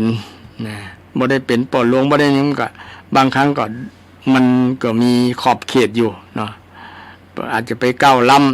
ำไปล้ำหน้าล้ำตา คนที่เป็นพ่อหลวงเปิ้นก็จะบ่พอใจครับประมาณนั้นนะจริงถ้าพ่อหลวงเปิ้นใจกว้างใจใหญ่ก็น่าจะยินดีครับเนาะนะเอาเปิ้นมาเป็นหลักในการพัฒนาหมู่บ้านเลยพัฒนาหมู่บ้านอันนี้อู้เรื่องความอยากนะความอยากถ้ามันท่วมทับแล้วมันจะมีปัญหามีการแข่งแย่งมีการต่อสู้กันนะเพื่อเอาสิ่งที่ตัวเก่าอยากจะทำอยากจะเป็นนั่นนะมันก็จะทำให้เกิดการทะเลาะวิวาทเกิดแบ่งพรรคแบ่งพวกนะมีปัญหาที่สำคัญเนี่ยมันเป็นผลกระทบต่อจิตใจคนนั่นเองนะถ้าถูกกามโมฆะต่อมาพระโวคะคือห่วงน้ำคือภพห่วงน้ำคือภพนี้อธิบายในเบื้องต้นแล้วว่าคืออยากเป็นนั่นเป็นนี่ความเป็นนั่นเป็นนี่เนี่ยก็ถือว่าภพอย่างเขาเป็นอย่างต่อมาเป็นตู้หลวงเนี่ยนะก็ถือว่าเป็นภพเป็นภพหนึ่งตุหลวงเป็นเจ้าวาดเนี่ยก็อยู่ในถ้าอยากเป็นเจ้าวาดเนี่ยก็ถือว่าเป็นห่วงน้ำที่มาท่วมทับใจอย่างต่อมานี่บ่ได้อยากเป็นแต่ว่าศรัทธานะไปคือศรัทธาเปิ้นมาพิสูจน์ว่าศรัทธานั้นจะแต่ก็ประมาณนั้นนะเพราะว่าได้บอกกับทางเจ้าคณะตำบลเปิ้นมาขอบอกว่าถ้าอยากคืออาตมาไปเป็นเจ้าวาดเนี่ยต้องมาตั้งมดบ้านเลยเด้อนะปรากฏว่าศรัทธาไปฮับมดบ้านเลยนะเป็นร้อยๆคนนะก็เลยจำเป็นต้องนะทำตามคำอู้นะจริงๆบ่ได้อยากนะเลยก็เลยได้ทำตามที่เราได้ไปคือสัญญาไว้ไปกล่าวไว้ไปบอกไว้นี่แต่ถ้าอู้เรื่องคนอยากมีอยากเป็นเนี่ยมันก็มีอยู่กับทุกคนนะบางครั้งก็อยากจะเป็นนั่นอยากจะเป็นนี่แม้ตัวเก่าบ่อยากเป็นบ่อยากเป็นแต่ว่าอยากให้คนอื่นเป็นนี่ก็เป็นเรื่องของเกี่ยวกับเรื่องของภาวะคือภพนะเพราะว่ามันเป็นมันอยู่ในจิตในใจแล้วนะความเป็นนั่นนะความเป็นถึงตัวเก่าไม่ได้เป็นแต่ก็อยากเป็นนะอยากให้คนอื่นเป็นก็เป็นเรื่องนะภาวะเช่นเดียวกันภาวะภพนะบ่อยากเป็นนั่นบ่อยากเป็นนี่เนี่ยก็เป็นตัณหาอย่างหนึ่งเหมือนกันนะเป็นตัณหาเป็นความอยากนะความอยากที่จะทำให้นะเกิดภพนะเกิดภพนะเกิดภพเกิดชาตินะเกิดภพเกิดชาติอยากเป็นภาวะผู้มาจากภูธาตุนะภาษาบาลีแปลว่ามีว่าเป็นนะน้ำคือความอยากนี่อยากมีอยากเป็นเนี่ยเป็นภาวะภพเนี่ยเป็นภาวะเป็นภพอย่างหนึ่งเนี่ยเป็นภพนะหมายความว่าให้มาเกิดเป็นอย่างหนึ่งเช่นเกิดเป็นพ่อหลวงเกิดเป็นตู้เจ้าตู้หลวงเกิดเป็นเจ้าคณะจังหวัดเจ้าคณะอำเภอเป็นอันนั้นเป็นอันนี้เนี่ยบรรดาเป็นทั้งหลายเนี่ยมันเป็นภาวะเป็นภพอย่างหนึ่งนะที่ทำให้จิตมันอยู่กับสิ่งที่เป็นนั่นนะสิ่งที่เป็นแต่ถ้าเราได้พัฒนาจิตใจตัวเก่าแล้วบ่ยึดติดในสิ่งเหล่านั้นสิ่งลาภยศสรรเสริญตำแหน่งยศอย่างต่างๆแล้วเนี่ยถ้าเราไปยึดไปเป็นแล้วเนี่ยก็ไปติดอยู่ในนั้นถือว่าเป็นภพถูกน้ำท่วมทับน้ำท่วมทับจิตใจ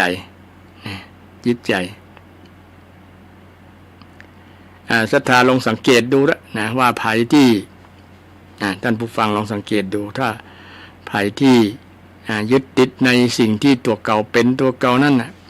มันก็จะเป็นภพนะเป็นภพ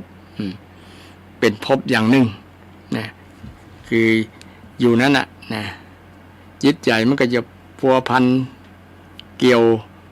พันอยู่กับสิ่งนั้นตลอดนะบางครั้งทำให้เป็นทุกข์เป็นโทษนะเป็นทุกข์เป็นโทษเพราะไปเป็นนะถ้าเป็นแล้วก็ยึดในความเป็นนั้นนะเช่นยึดในตำแหน่งเจ้าวาดนี่นะบ่ต้องกล่าวที่อื่นอย่างเจ้าวาดนะเจ้าวาดก็ยึดมีอัตตาตัวตนนะจริงตามหลักกฎหมายแล้วนะเจ้าวาดเนี่ยศรัทธามีอำนาจหน้าที่นักหลายนะ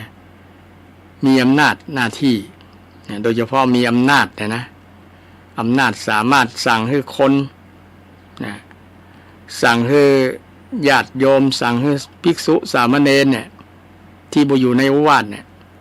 นะออกจากวัดได้ไล่ออกนะภาษาชาวบ้านไล่ออกได้ถ้าบ่อยู่ในโอวาทของทุเจ้าของเจ้าวาดของตู้หลวงเนี่ยในกฎหมายพระราชบัญญัติคณะสงฆ์เปิ้นบัญญัติแบบนั้นศรัทธาอันนี้เรื่องกฎหมายให้ศรัทธาฟังแต่ทุเจ้าตนใดถ้าไปยึดลักกฎหมายเกินไปเนี่ยมันก็อยู่กับศรัทธาลำบากไปใจอำนาจบาดใหญ่เพิ่นว่านะอำนาจบาดใหญ่นะ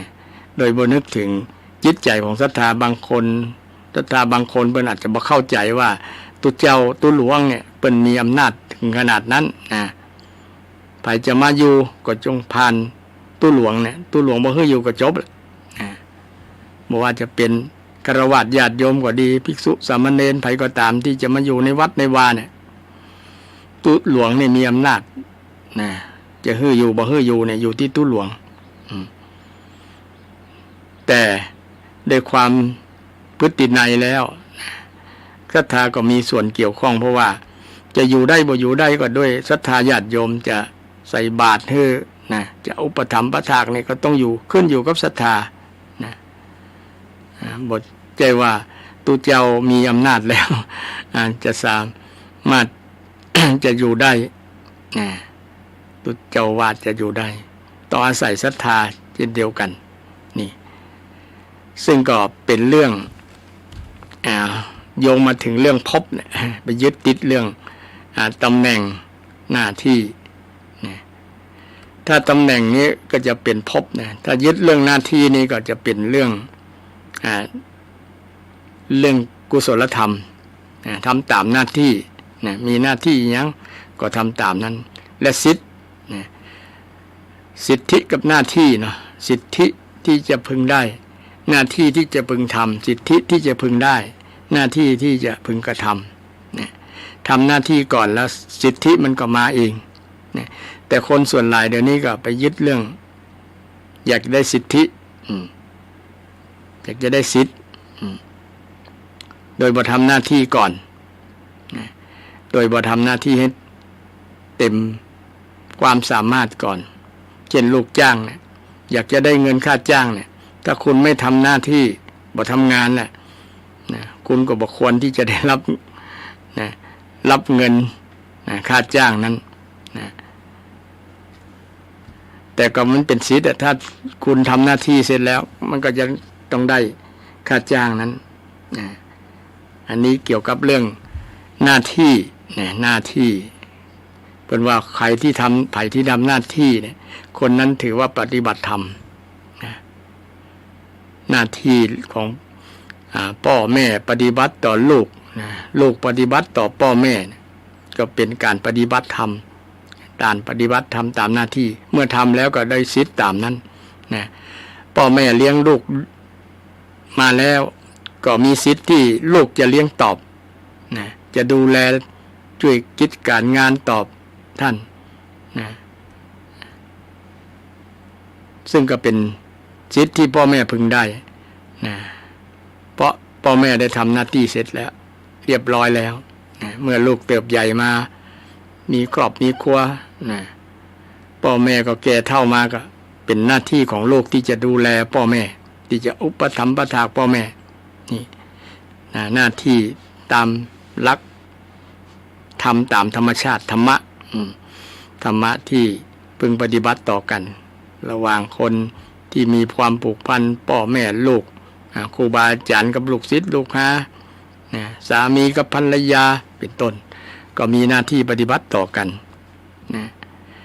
ถ้าทำหน้าที่แล้วไปยึดติดว่าเฮาเป็นนั่นเป็นนี่เนี่ยก็จะมาถูกน้ำท่วม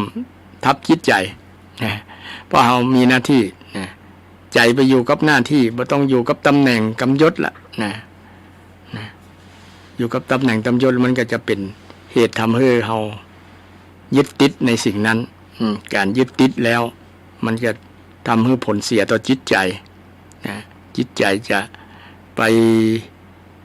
หวั่นไปอยู่กับสิ่งนั้นสิ่งนั้นแล้วก็มันจะเป็นโทษเป็นภัยต่อในลำดับต่อมา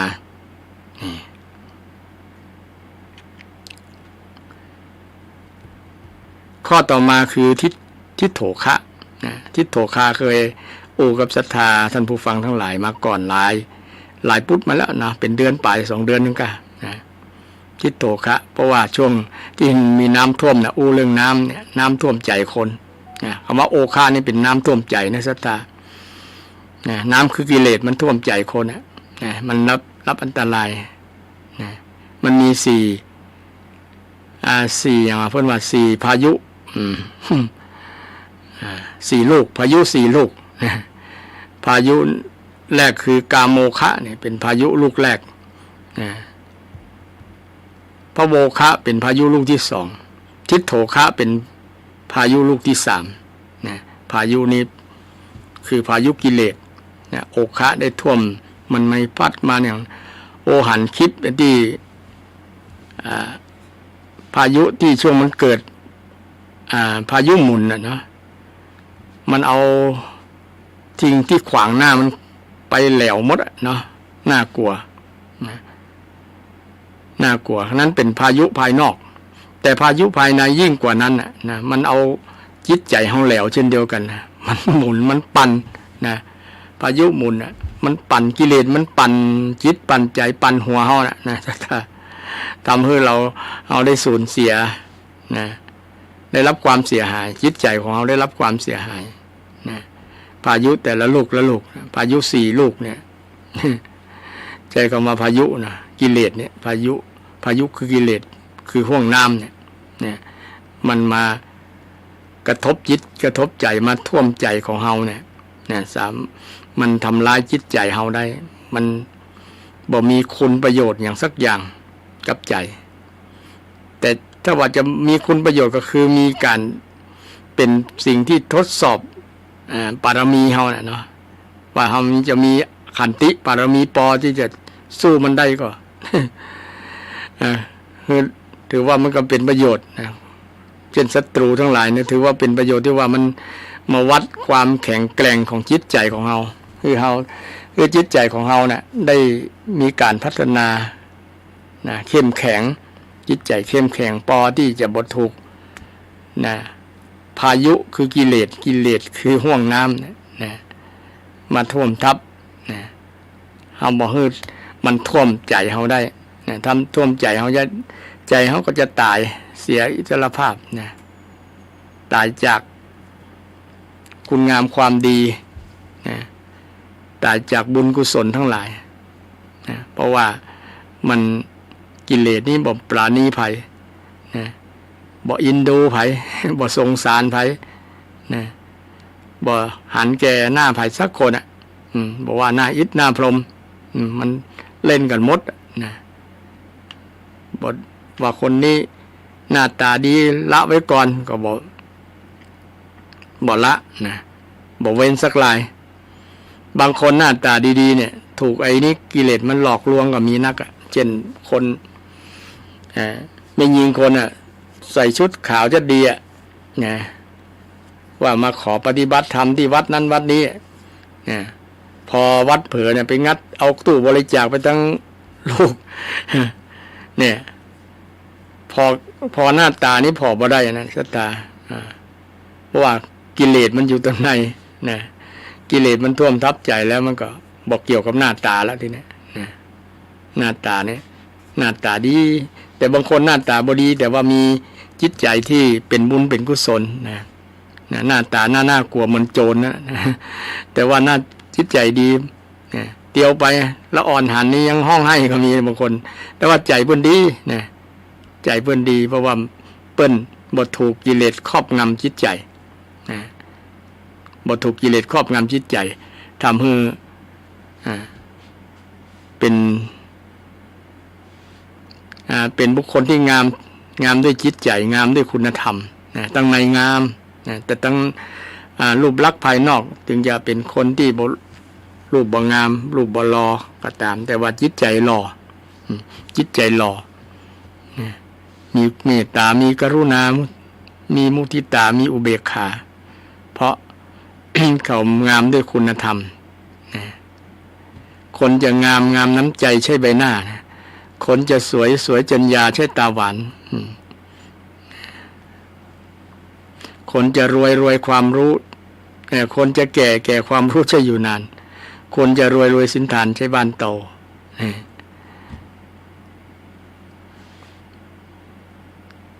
คนจะงามน้ำใจคือคุณธรรมคือคุณธรรมงามตลอดมันประทับจิตอยู่ในจิตในใจของคนนะมันจะอยู่ในใจของคนแต่คนงามภายนอกแต่ว่าทั้งในบ่งามเนี่ยมันสักกรรมเดียวนะสักกรรมกับคนเบื่อหน่ายคนบ่อยากหันหน้าโดยเฉพาะคู่ครองสามีภรรยาเนี่ยไปเมาถูกกิเลสเมากันนะรักแต่งงานกันด้วยความเมาด้วยรูปงามรูปสวยอย่างเดียวแต่บ่นึกถึงคุณธรรมมันก็อยู่ไปกันลำบากเพราะว่ามันบ่มีใจจะอยู่ด้วยกันแล้วนอกจิตนอกใจกันประพฤติต่างๆสามีก็ไปมีคนใหม่หาคนที่หน้าตาดีกว่าบางครั้งก็ต่างภรรยาก็ประชดประชันหาสามีใหม่ครับสามีมีภรรยาใหม่ตัวเก่าก็มีสามีใหม่ก็ชดประชันกันเนี่ยมันเกิดจากความติดถูกความอยากครอบงำความอยากในทางที่บดีครอบงำทำให้เกิดผลเสียเนี่ยถูกน้ำพายุตั้ง4 ลูกเนี่ยพายุตั้ง4 ลูกเนี่ยพัดเอามาท่วมทับจิตใจทุกคนในโลกเนี่ยบอกว่าจะเป็นคนชาติใดภาษาใดศาสนาใดก็แล้วแต่ถูกกิเลสโอคะคือกิเลสหรือพายุกิเลสเนี่ยมาท่วมทับจิตใจคือจิตใจมันสูญเสียมันเสียหายไม่ได้รับความเสียหายเกิดจากที่กิเลสมาทำท่วมทับจิตใจน่ากลัวกว่าอุทกภัยทั้งหลายที่เกิดขึ้นอุทกภัยยังแก้ไขได้นะยังหนีได้แต่กิเลสนี่เอาหนียากแต่สิ่งที่หนีมันได้คือต้องให้มันหนีก็ต้องทำลายมันทำลายมันบทสร้างมิตรกับกิเลสบทสร้างความให้มันได้หน้านะกิเลสมันได้หน้าว่าอย่าไปหื้อหน้าหื้อตามันนะอย่าไป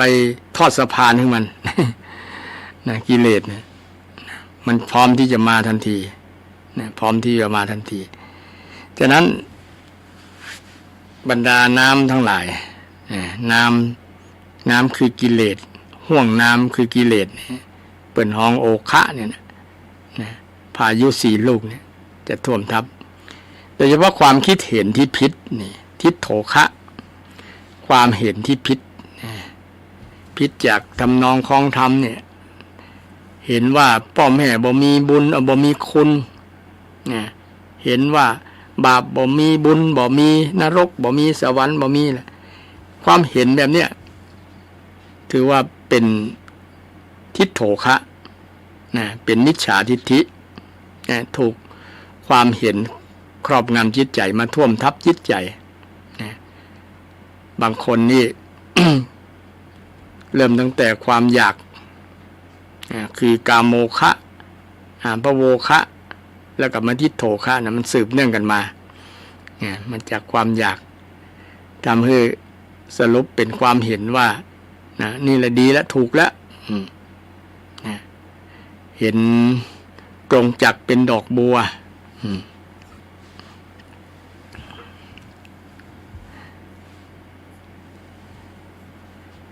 เห็นอย่างสิ่งที่ถูกว่าผิดเห็นสิ่งที่ถูกว่าผิดแล้วก็มีความเห็นหลายอย่างที่นำไปสู่ความบ่รู้คืออวิชโชคะนี่อวิชโชคะความไม่รู้เนี่ยความบ่รู้นี่เป็นสิ่งที่ท่วมทับจิตใจคนทั่วสากลโลกทั่วจักรวาลเลยแหละแม้แต่เทวดาอย่างต่างๆบางครั้งก็ถูกอวิชโชคะท่วมเลยแม้แต่เทวดาอยู่ชั้นฟ้ากี่หลายล้านไมล์หลายล้านโยชน์ก็ บ่ละได้ลำบากหนีนี้ลำบากทิฏโธคือทิฏฐิทิฏฐิคือความเห็นทัศนะคือความเห็นต้องมีความเห็นที่ถูกต้องเห็นว่า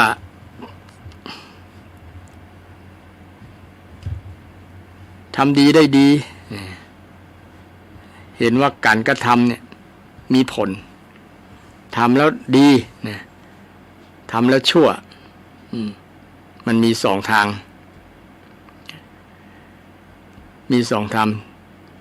กุศลกรรมกับอกุศลกรรมคือการกระทำเนี่ยเห็นเรื่องการกระทำการกระทำภาษาพระเพิ่นฮ้องว่ากรรมคือการกระทำถ้าทำดีเรื่องว่ากุศลกรรมหรือว่ากรรมขาวนะหรือว่าบุญกรรมก็ได้อันเดียวกันถ้าทำบดีเพิ่นฮ้องว่าอกุศลกรรมมีคำว่าอะเลยหรือว่าทำบาปบาปกรรมบาปกรรมตะกี้เป็นบุญกรรมหรือการทำบุญการทำดีการทำชั่วอันเดียวกันต้องมีความเห็นในการกระทำว่าทำดีทำชั่วนี่ต้องเห็นแบบนี้บางคนมีความเห็นว่า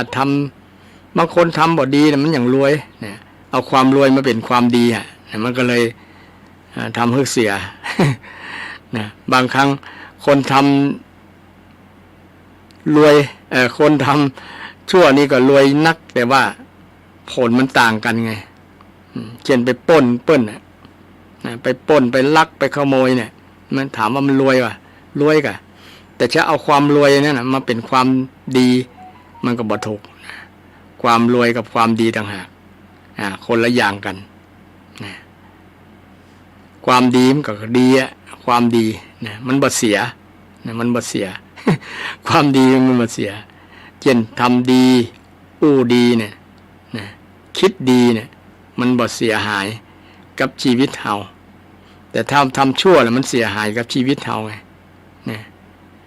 ทำชั่วพูดชั่วคิดชั่วเนี่ย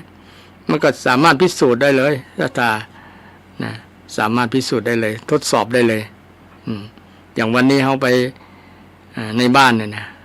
ไปด่าใครสักคนเนี่ยนี่การทำบ่ดีแล้วมันผลจะได้บ่มีใครชมว่าดีเลยนะจะถูกคนด่าตอบหรือว่าจะผลกระทบผลพลอยได้มันก็จะเกิดขึ้นถ้าตรงกันข้ามถ้าไปอู้ดีเนี่ยอู้ดีในที่ชุมชนในคนนั้นคนนี้เนี่ยมันก็จะสร้างมิตรสร้างไมตรีสร้างมิตรสหายมีบริวารหลายคนจะฮักจะชอบแต่ถ้าอู้บดีคนจะจังคนจะเกลียดจังพอจากสายตาพิฆาตบางครั้งคนบางทีเนี่ยสายตาเขามาพิฆาตบอกความบอกเป็นมิตรเพราะว่าทำบ่ดีคิดบ่ดี นี่ผลมีถ้าเรามีทัศนะมีความเห็นแบบเนี้ยนะว่าทำดีทำชั่วเนี่ยแยกแยะออกได้นะแยกดีจากชั่วแยกชั่วจากดีอันไหนดีอันไหนชั่วเหมือนแยกป่าที่มันตายกับป่ามันที่มันเป็นอยู่ในคลองเนาะแยกออกได้นะทัศนะนี้จะเป็นทัศนะที่ถูกต้องนะบ่ใช่ว่านั่นรวมกันเลยในคลองนั้นป่าตายหมดนะป่าอันเสียหมดนะเสียเหม็นหมดเลยนะใจบ่ได้สักอย่างเอาต้องแยกออกนะแยกออกตาตัวนี้ยังใจได้อยู่ยังเป็นยังมีชีวิตอยู่นะตัวนี้ตายแล้วตัวนี้เน่าแล้วก็ต้องเอาตัวที่เน่าออกเอาเสียแต่ตั้งศรัทธาหลายภาคเนาะเนี่ยเปิ้นแยกเนี่ยแยกปลาถ้าปลาตายก็เอาไปแปลงเอาไปแจ้เป็นปลาร้าเนี่ยเป็นปลาห้าแจ้ในโอ่งในไหเนี่ยเดี๋ยวนี้คนผลิตน้ำปลามาจากปลาร้าเนี่ยเอาปลาร้าใส่ตัวอย่างตัวนะปลาร้าเดี๋ยวนี้ได้โกอินเตอร์แล้วนะทั่วโลกเพราะว่าเขาได้หันประโยชน์จากสิ่งที่แยกแยะได้นะบ่มองว่าสิ่งนั้นมันบ่ดีหรือว่ามันดีหมดนี่นะต้องสุขสามารถแยกแยะได้เกณฑ์คนเอามีทัศนะเกี่ยวกับคนเนี่ยคนนั้นอาจจะมีทั้งดีคนมีทั้งชั่วอยู่ในตัวคนนั้นส่วนหลายทีเดียวละก็ต้องเป็นเหมือนกันนะคนเฮาบ่มีไผดีหมดแล้วก็บ่มีไผชั่วหมดนะทุกคนมีดีมีชั่วกันทั้งนั้นนะท่านเรื่องอดีตสัมภายนะแต่ปัจจุบันเนี่ยเฮาจะเนี่ยจะได้คือเฮาทำดีคิดดีพูดดีนี่ต้องมีทัศนะมีความเห็นแบบนี้นะแต่ถ้ามีความเห็นที่เป็นกิเลสเนี่ยนะเป็นกิเลสเห็นผิดเป็นถูกนะเห็นผิดเป็นถูกเห็นถูกเป็นผิดเนี่ยนะอันนี้อันตรายเลยนะเห็นพ่อแม่บ่มีคุณนะเห็นผู้มีพระคุณบ่มีอย่างบ่อยู่ในสายตาเลยนะซึ่งประเพณี12 เพ็งเนี่ยเป็นสิ่งที่วัดความกตัญญูเป็นการวัดทัศนะบางคนลูกหลานบางคนบ่ใส่ใจบ่สนใจเลยนะพ่อแม่เสียชีวิตไปแล้วก็บ่ได้ทำกิจกรรมที่จะเป็นการบูชาคุณท่านนะคนที่ทำบุญทำกุศลอุทิศส่วนบุญส่วนกุศลให้กับพ่อแม่ให้กับบรรพบุรุษผู้ที่มีอุปการะคุณต่อเฮานะเป็นสิ่งที่วัดบ่งบอกถึงใจคนนั้นมีคุณธรรมนะลูกหลานคนนั้นมีคุณธรรมเต็มเปี่ยมอยู่ในจิตในใจถึงแม้ท่านจะละไปเมื่อแล้วก็ยังนึกถึงความดีของท่านนะกลัวท่านจะไปเกิดเป็นเพศเป็นผีนะ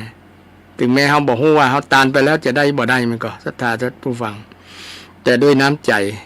นะด้วยใจของคนที่เป็นลูกเป็นหลานเนี่ยนึกถึงคนที่มีพระคุณเนี่ยนึกถึงพ่อนึกถึงแม่ก็ไปทำบุญคือบางคนไปสร้างอนุสรณ์นะสร้างอนุสรณ์สร้างอนุสรณ์ที่เป็นสิ่งที่จะทำให้นึกถึงพ่อแม่นะเวลามาวัดมาวาเนี่ยโอ้อันนี้ให้แปลงให้กับพ่อกับแม่อันนี้คือเป็นสัญลักษณ์นึกถึงคุณพ่อคุณแม่พ่ออุ้ยแม่อุ้ยทั้งหลายเนี่ยที่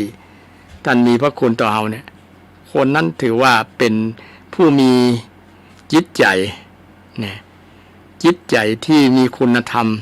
มีความกตัญญูกตเวทิตาธรรมบ่งบอกถึงคนนั้นบ่ถูกทิฏโถคะทิฏโถคะครอบงำความเห็นทัศนะที่มีต่อพ่อต่อแม่เนี่ยว่าพ่อแม่บ่มีคุณท่านม่วนกันบ่ได้แล้วเกิดทำไมบ่จำเป็นต้องทำบุญทำอย่างละท่านตายไปก็ตายไปเงี้ยนะแล้วกันเนี้ยประมาณนั้นนะทำเพื่อเนี่ย บ่งบอกถึงจิตใจคนนั้นขาดความดีงามขาดความดีงามมันจะเป็นเหตุเป็นปัจจัยแล้วคนทุกคนมีทัศนะมีความเห็นแบบเนี้ยนะมันก็จะได้รับผลจากลูกหลานที่เกิดมาในภายหลังก็จะทำต่อกับลูกหลาน กับทำต่อคนนั้นนะลองสังเกตดูบางคนเนี่ยทำกับพ่อกับแม่มาต่อมาเนี่ยลูกตัวเก่าเนี่ยไปทำกับตัวเก่าเนี่ยเหมือนกับตัวเก่าทำกับพ่อกับแม่เนี่ยมันเป็นบาปกรรมที่บ่ไปไหนศรัทธา ลองสังเกตดูนะลองสังเกตดูบอกว่าที่ไหนนะบอกว่าที่ไหนบอกว่าเป็นคนใดก็ตามนะทำกับผู้มีพระคุณคือพ่อคือแม่เนี่ยทัศนะหรือว่าความเห็นแบบเนี้ยมันจะเป็นสิ่งที่บดีท่วมทับจิตใจคนแล้วมันทำให้เกิดความเสียมีเป็นความดีเลยศรัทธาเป็นทิฏโถคะผมมีความเห็นว่าสิ่งดีทำดีทำชั่วเนี่ยนะเพราะว่าในพุทธศาสนาพุทธเจ้าสอนเรื่องกรรมเนาะกรรมคือการกระทำทำดีคนจะดีจะชั่วอยู่ที่ตัวทำจะสูงจะต่ำอยู่ที่ทำตัวจะดีจะชั่วอยู่ที่ตัวทำตัวเราทำเนี่ยเขาจะดีจะชั่วต้องมีทัศนะแบบเนี้ยจะสูงจะต่ำอยู่ที่ตัวเราทำตัวบ่มีไผที่จะมาดลบันดาลให้เฮาดีเฮาชั่วได้นอกจากตัวเฮาเพียงแต่สนับสนุนด้านคนนอกภายนอกเช่นมิตรสหายมีพ่อมีแม่กัลยาณมิตรทั้งหลายนี่เป็นผู้สนับสนุนแต่เฮาจะดีบ่ดีก็อยู่ที่ตัวเฮาทำตัวเฮาทำตัวเฮาตัวเฮาคิดเนี่ยมันอยู่ที่การฝึกฝนพัฒนาตัวเก่าตัวเฮาเองคือพัฒนาเรื่องจิตใจพัฒนาจิตใจให้จิตใจของเฮาเนี่ยมันเจริญมันเจริญขึ้นมันดีขึ้นถ้ามีความคิดมีทัศนะมีความเห็นแบบเนี้ยจะถือว่าบทถูกทิฏโถคะครอบงำพายุลูกที่สามทิฏโถคะคือความเห็นที่เป็นกิเลสเป็นบาปมาครอบงำจิตใจบางคนมีความเห็นผิดกับหลายๆคนเห็นผิดกับมิตรกับเพื่อนกับฟูงก็ในที่สุดก็มีการทำลายกันเอาชำระแค้นกันแก้แค้นกันประมาณนั้นเพราะว่ามาจากความเห็นทัศนะนี่แหละและความเห็นของคนเนี่ยนำไปสู่ความเชื่อก็นำไปสู่การปฏิบัติมันก็ศรัทธาปฏิบัติลงมือปฏิบัติมาเชื่อจะได้ทำในสิ่งที่ตัวเชื่อในสิ่งที่ตัวทำคนเราส่วนนักแบบนั้นส่วนนักส่วนหลายเป็นทั่วโลกแหละทำในสิ่งที่ตนเชื่อในสิ่งที่ตนทำแต่ความเชื่อความเห็นทัศนะเป็นจุดเริ่มต้นของความทัศนะความเห็นเนี่ยเริ่มต้นมีเห็นแล้วนำไปสู่การปฏิบัติเป็นสิ่งที่สำคัญเช่นคนผู้นำเนี่ยนะมีความเห็นผู้นำระดับโลกมีความเห็นว่าบุคคลคนนี้ควรกำจัดแต่ความเห็นนั้นอาจจะถูกบ่ถูกก็แล้วแต่ว่าถ้าทำไปแล้วเนี่ยมันเป็นผลกระทบเป็นผลเสียหายโดยวิธีการนี่สำคัญถ้าเห็นแบบนั้นแต่มีวิธีการทำคือมันจบสวยจบด้วยความสันติความสงบเช่นบางประเทศเพิ่นมีความเห็นว่าต้องใช้สงครามเพื่อให้ปัญหาจบอย่างเงี้ยเป็นต้นเนาะมีอันนี้เป็นทัศนะอย่างหนึ่งนี่ทัศนะอย่างหนึ่งก็คือเวรย่อมระงับไม่จองด้วยการไม่จองเวรนี่เป็นทัศนะของทางพุทธศาสนาเมื่อเขาฆ่ามาแล้วเนี่ยบ่ฆ่าตอบแต่เนี่ยจะได้ให้เขาเข้าใจว่าคุณนำมาฆ่าเนี่ยมีเฮานี่ผิดอีหยัง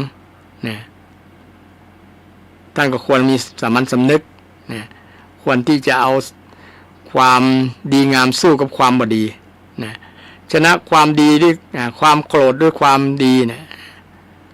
ชนะความตระหนี่ด้วยความด้วยการให้นะชนะเหลวไหลด้วยความจริงนะนี่เป็นหลักคำสอนทางพุทธศาสนานะต้องมีทัศนะมีความเห็นแบบทางพุทธศาสนาถึงจะจบนะสันตินะ สหประชาชาติเป็นที่ยอมรับคำสอนทางพุทธศาสนาว่านำไปสู่สันติศรัทธาท่านผู้ฟังทั้งหลายทัศนะมาจากทัศนะของพระพุทธเจ้าทัศนะในทางทั่วไปมีความเห็นในเพื่อนห้องว่าความเห็น62ประการบรรดาความเห็นทั้งหลายจากลัทธินั้นจากครูบาคนนั้นคนนี้แต่ความเห็นหนึ่งในนั้นก็คือ6ลัทธิความเห็นข้อที่63ก็คือทางความเห็นทางพุทธศาสนาที่เป็นทางออกทั่วโลกเลยทัตตาอันนี้ไม่ใช่อวดคำสอนนะมันเป็นความจริงเพราะว่าคำสอนทางพุทธศาสนาเป็นสัจธรรมนะญาติโยมบ่มีไผคัดค้านได้เลยโดยเฉพาะพุทธเจ้าสอนเรื่องมีทัศนะเกี่ยวกับเรื่องชีวิตของคนเฮาเนี่ยมันเป็นอันตาไปเป็นตามกฎลักไตรลักษณ์อนิจจังทุกขังอนัตตาแม่นก็สัตตาพุทธเจ้าสอนให้มีทัศนะมีความเห็นว่าสังขารร่างกายของคนเราเนี่ยมันเป็นไปตามนั้นบ่มีอย่างจะโดนบันดาลให้มันเป็นแต่มันเป็นตามหลักธรรมเป็นสัจธรรมเป็นความจริงเนี่ย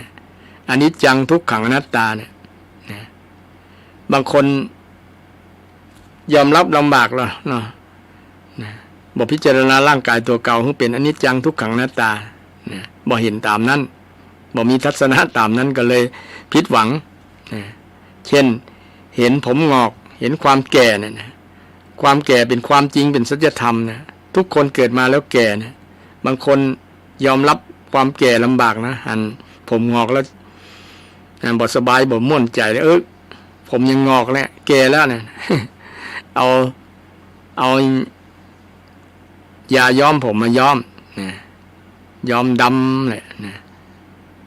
เพราะว่าคนเฮาอายุ40 50 60ไปแล้วเนี่ยมันต้องงอก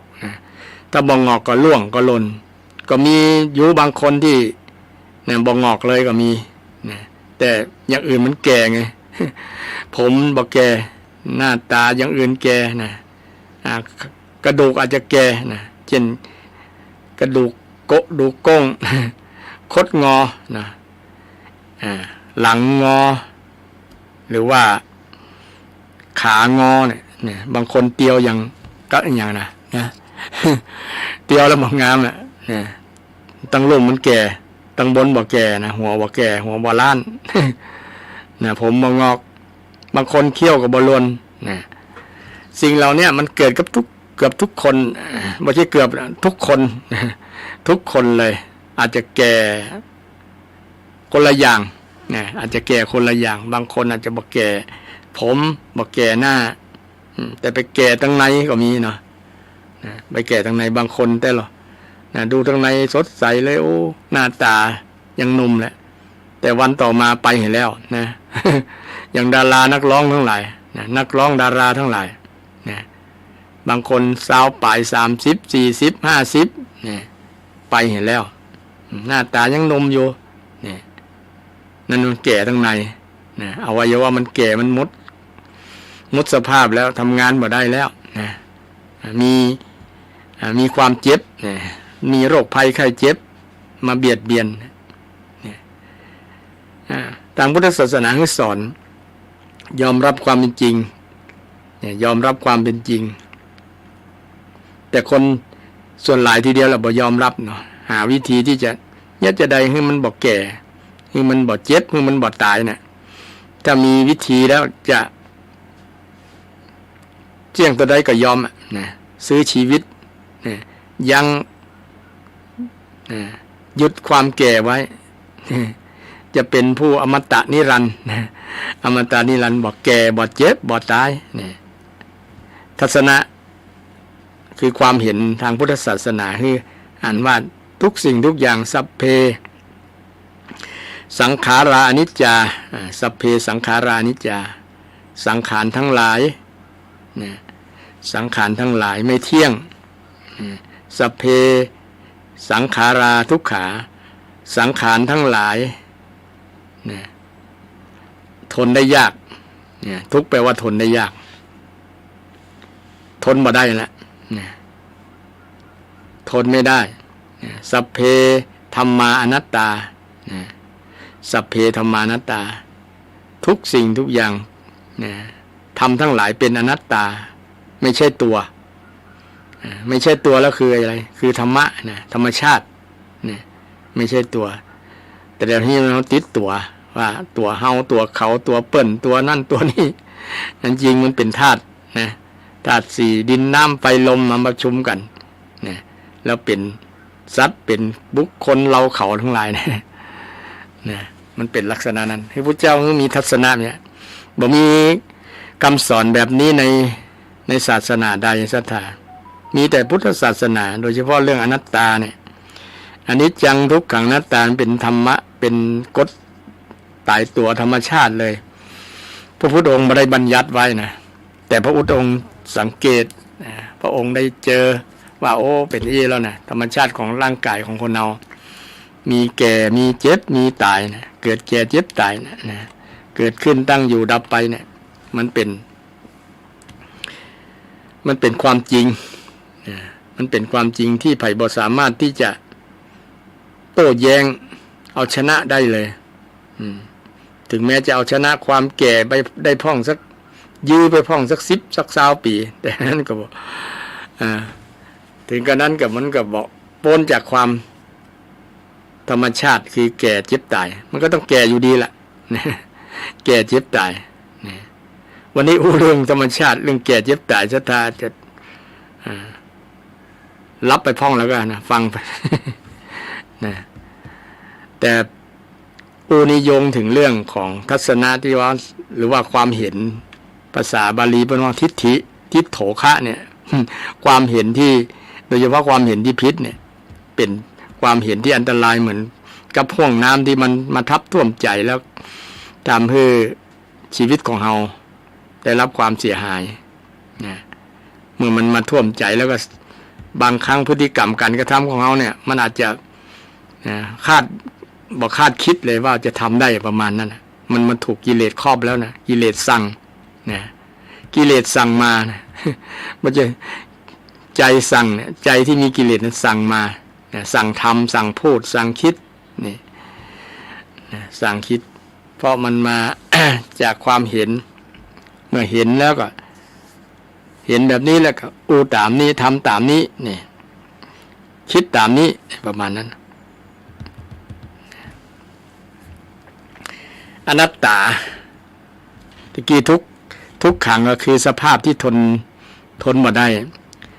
สภาพที่ทนบ่ได้สภาพเดิมทนสภาพเดิมบ่ได้ก็คือเช่นผมเนี่ยผมของเฮาที่ดำๆเนี่ยมันทนสภาพดำบ่ได้มันก็เป็นขาวเนี่ยเป็นห้องว่าทนสภาพเดิมไม่ได้เขี้ยวตาของเฮาที่เคยมองเคยดูพอสอดได้เข็มเอาได้สอดหูเข็มได้ถ้า40-50ไปแล้ว60ไปแล้วยากแล้วนะต้องใจแว่นต้องใจตัวช่วย ขยายให้หันชัดตาฝ้าฟางเนี่ยมันเปลี่ยนไงมันบ่อยู่อย่างเดิมมันบ่อยู่อย่างเดิมเหมือนกันหมดบ่ว่าไผซะตาบางคนสายตายาวก็มาเป็นสั้นก็มีล่ะสั้นเป็นยาวยาวเป็นสั้นเนี่ยมันปีนมันไปคือมันบ่อยู่กับที่มันไม่อยู่คงที่มันเปลี่ยนเป็นอนิจจังแล้วก็ทุกขังทนไม่ได้ทนสภาพเดิมบ่ได้มันเป็นห้องทุกขังใจของเฮาก็ทนสภาพเดิมบ่ได้ร่างกายบอกว่าแต่ร่างกายและใจก็ทนบ่ได้นี่ก็ศรัทธาใจของเฮาเนี่ยมันทนสภาพเดิมบ่ได้ใจประกอบด้วยอย่างพ่องเวทนาสัญญาสังขารวิญญาณเวทนา สัญญาสังขารวิญญาณนะความรู้สึกความรู้จำความรู้คิดความรู้แจ้งนะความรู้ที่เป็นส่วนของจิตใจเนี่ยมันบ่อยู่อย่างเดิมมันก็เป็นทุกข์เป็นเปลี่ยนไปนะความเห็นของคนความคิดของคนก็เปลี่ยนละอ่อนก็คิดไปอย่างเนี่ยมันก็ศรัทธาเป็นคนใหญ่ละอ่อนอายุ10 ขวบกับอายุ20 ขวบก็คิดต่างกันนะเฮาอายุ10 ขวบก็คิดไปอย่างใหญ่มากก็คิดไปอย่างเท่ามาก็คิดไปอย่างนี่มันบ่คงที่นะมันทนสภาพต่อความคิดแบบนั้นบ่เหมือนแม้แต่ความจำนี่ยังชัดเจนเลยศรัทธาเนี่ยความจำบ่อยู่คงที่นะยิ่งคนแก่คนเฒ่าเนี่ยบางครั้งก็ยังลืมเขากินข้าวกับหยังวันนี้นะ นั่นก็ศรัทธานะยังจำมาได้เลยนะก็กินข้าวได้นะกินอย่างน่ะลืมไปแล้วเนี่ยว่าอื่นไกลศรัทธาฟังอาตมาเนี่ยตั้งแต่ต้นมาเนี่ย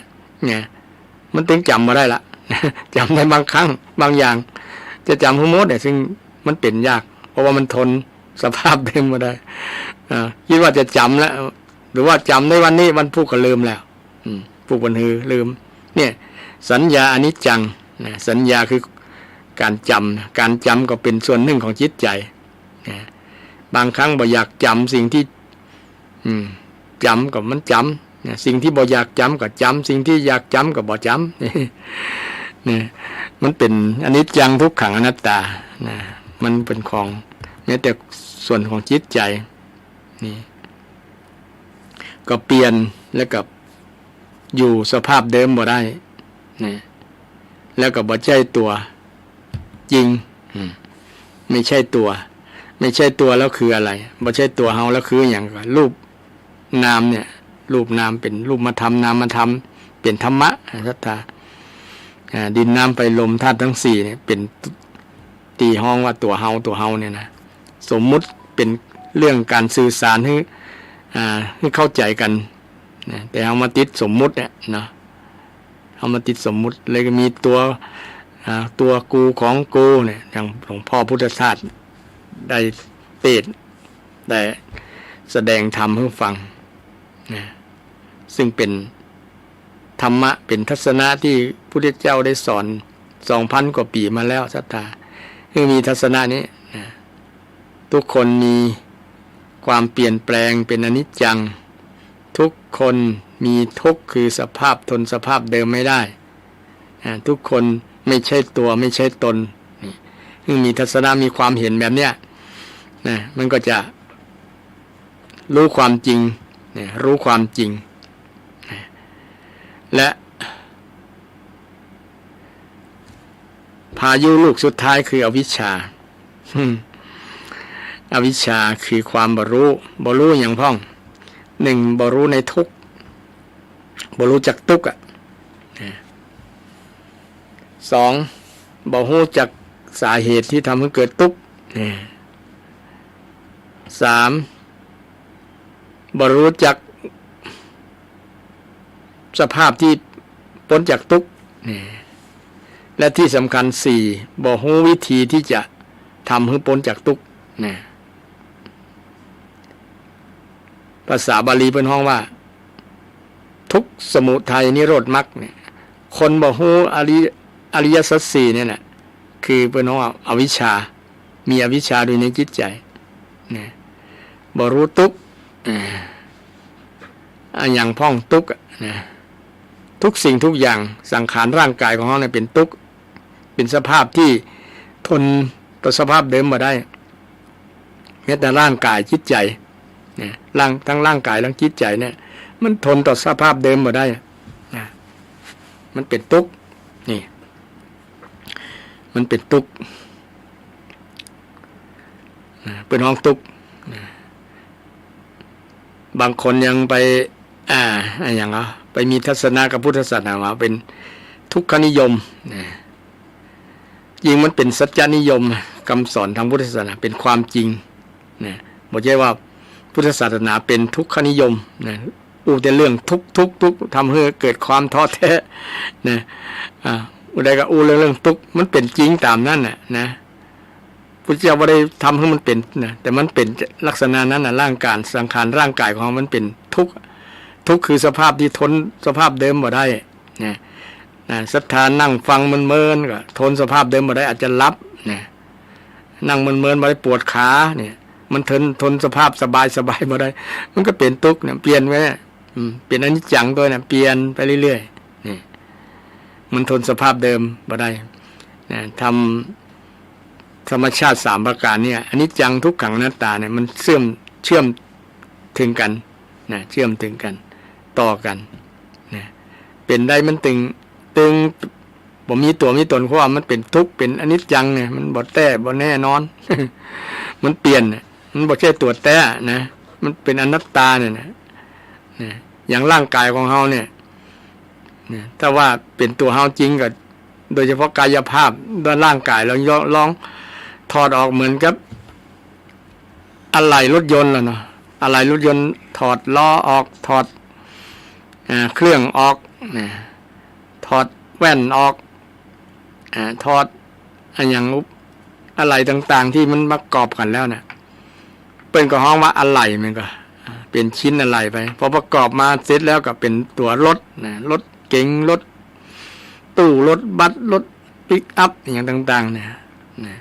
แล้วแต่จะห้องกันแล้วแต่จะตั้งชื่อกันนะคนเราก็เช่นเดียวกันต้องถอดออกถอดเอาตามาออกเอาหัวออกไปตีเอาแขนออกไปตีเอาเขี้ยวออกไปตีเอา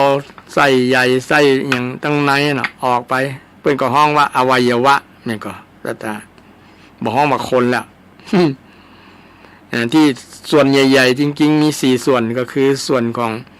ธาตุดินน้ำไฟลมเนี่ยที่แข็งๆก็คือดินธาตุดินตาหูจมูกลิ้นกายใจกระดูกหนังเนื้อหมดเนี่ยเป็นธาตุดินธาตุน้ำแก่อยู่ในร่างกายของคนเฮาเนี่ยเอิบอาบที่มันหล่อเลี้ยงบอกว่าจะเป็นน้ำเลือดน้ำเหลืองอย่างก็อยู่ในนั้นเป็นธาตุน้ำธาตุไฟได้แก่ไฟที่ย่อยอาหารเวลาเอาไปยุบต้องพออุ่นๆยุบที่ก็อยู่ทั่วไปหมดถ้าขาดธาตุไฟก็เย็นเหมือนคนตายเนาะธาตุทั้ง4มันสลายแล้วมันคืนสู่ธรรมชาติเหลือก็ธาตุดินเหลือก็ตัวคนร่างกายคนธาตุลมก็ลมหายใจก็ไปแล้วคนตายลมธาตุลมก็แยกคืออยู่ในร่างกายลมขึ้นเบื้องสูงลมขึ้นเบื้องต่ำลมเคลื่อนไปมาอยู่ในร่างกายนี่แหละทั้งธาตุ4มันอยู่ในร่างกายแยกเป็น4ธาตุแยกออกก็เป็นธาตุเป็นธรรมชาติธาตุแต่ละตัวแยกออกมาก็เป็น4ธาตุแล้วตัวเฮาไปไหนที่ห้องว่าตัว มันบ่มีอย่างโต๊ะเก้าอี้เหมือนกันนะถอดทีละชิ้นโซฟาหมดนี่นะถอดออกทีละชิ้นวิทยุโทรทัศน์หมดเนี่ยถอดออกทีละชิ้นมันก็เป็นอะไรเป็นชิ้นส่วนคนเอาก็เช่นเดียวกันนี่แหละพอแบบเนี้ยคือหันเป็นอนัตตาสิ่งที่ไม่ใช่ตัวที่สำคัญว่าถ้ามันเป็นตัวจริงโดยเฉพาะเรื่องจิตใจเนี่ยมันสามารถบังคับได้ก็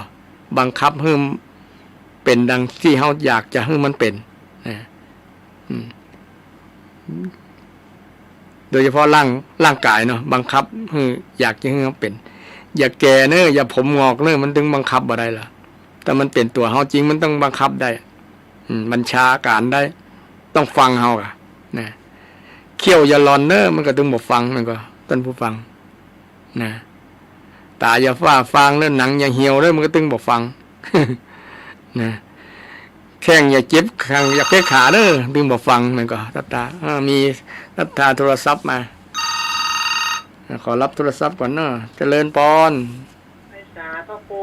เจ้าเดียวผมมาย้อมผมกันแล้วตายเก๋ๆ70อ๋อแล้วเนี่ยใดหน้ามันก็เหี่ยวแล้วก็มาแต่งผมดำเมฆมันเปิงนับถือของละคร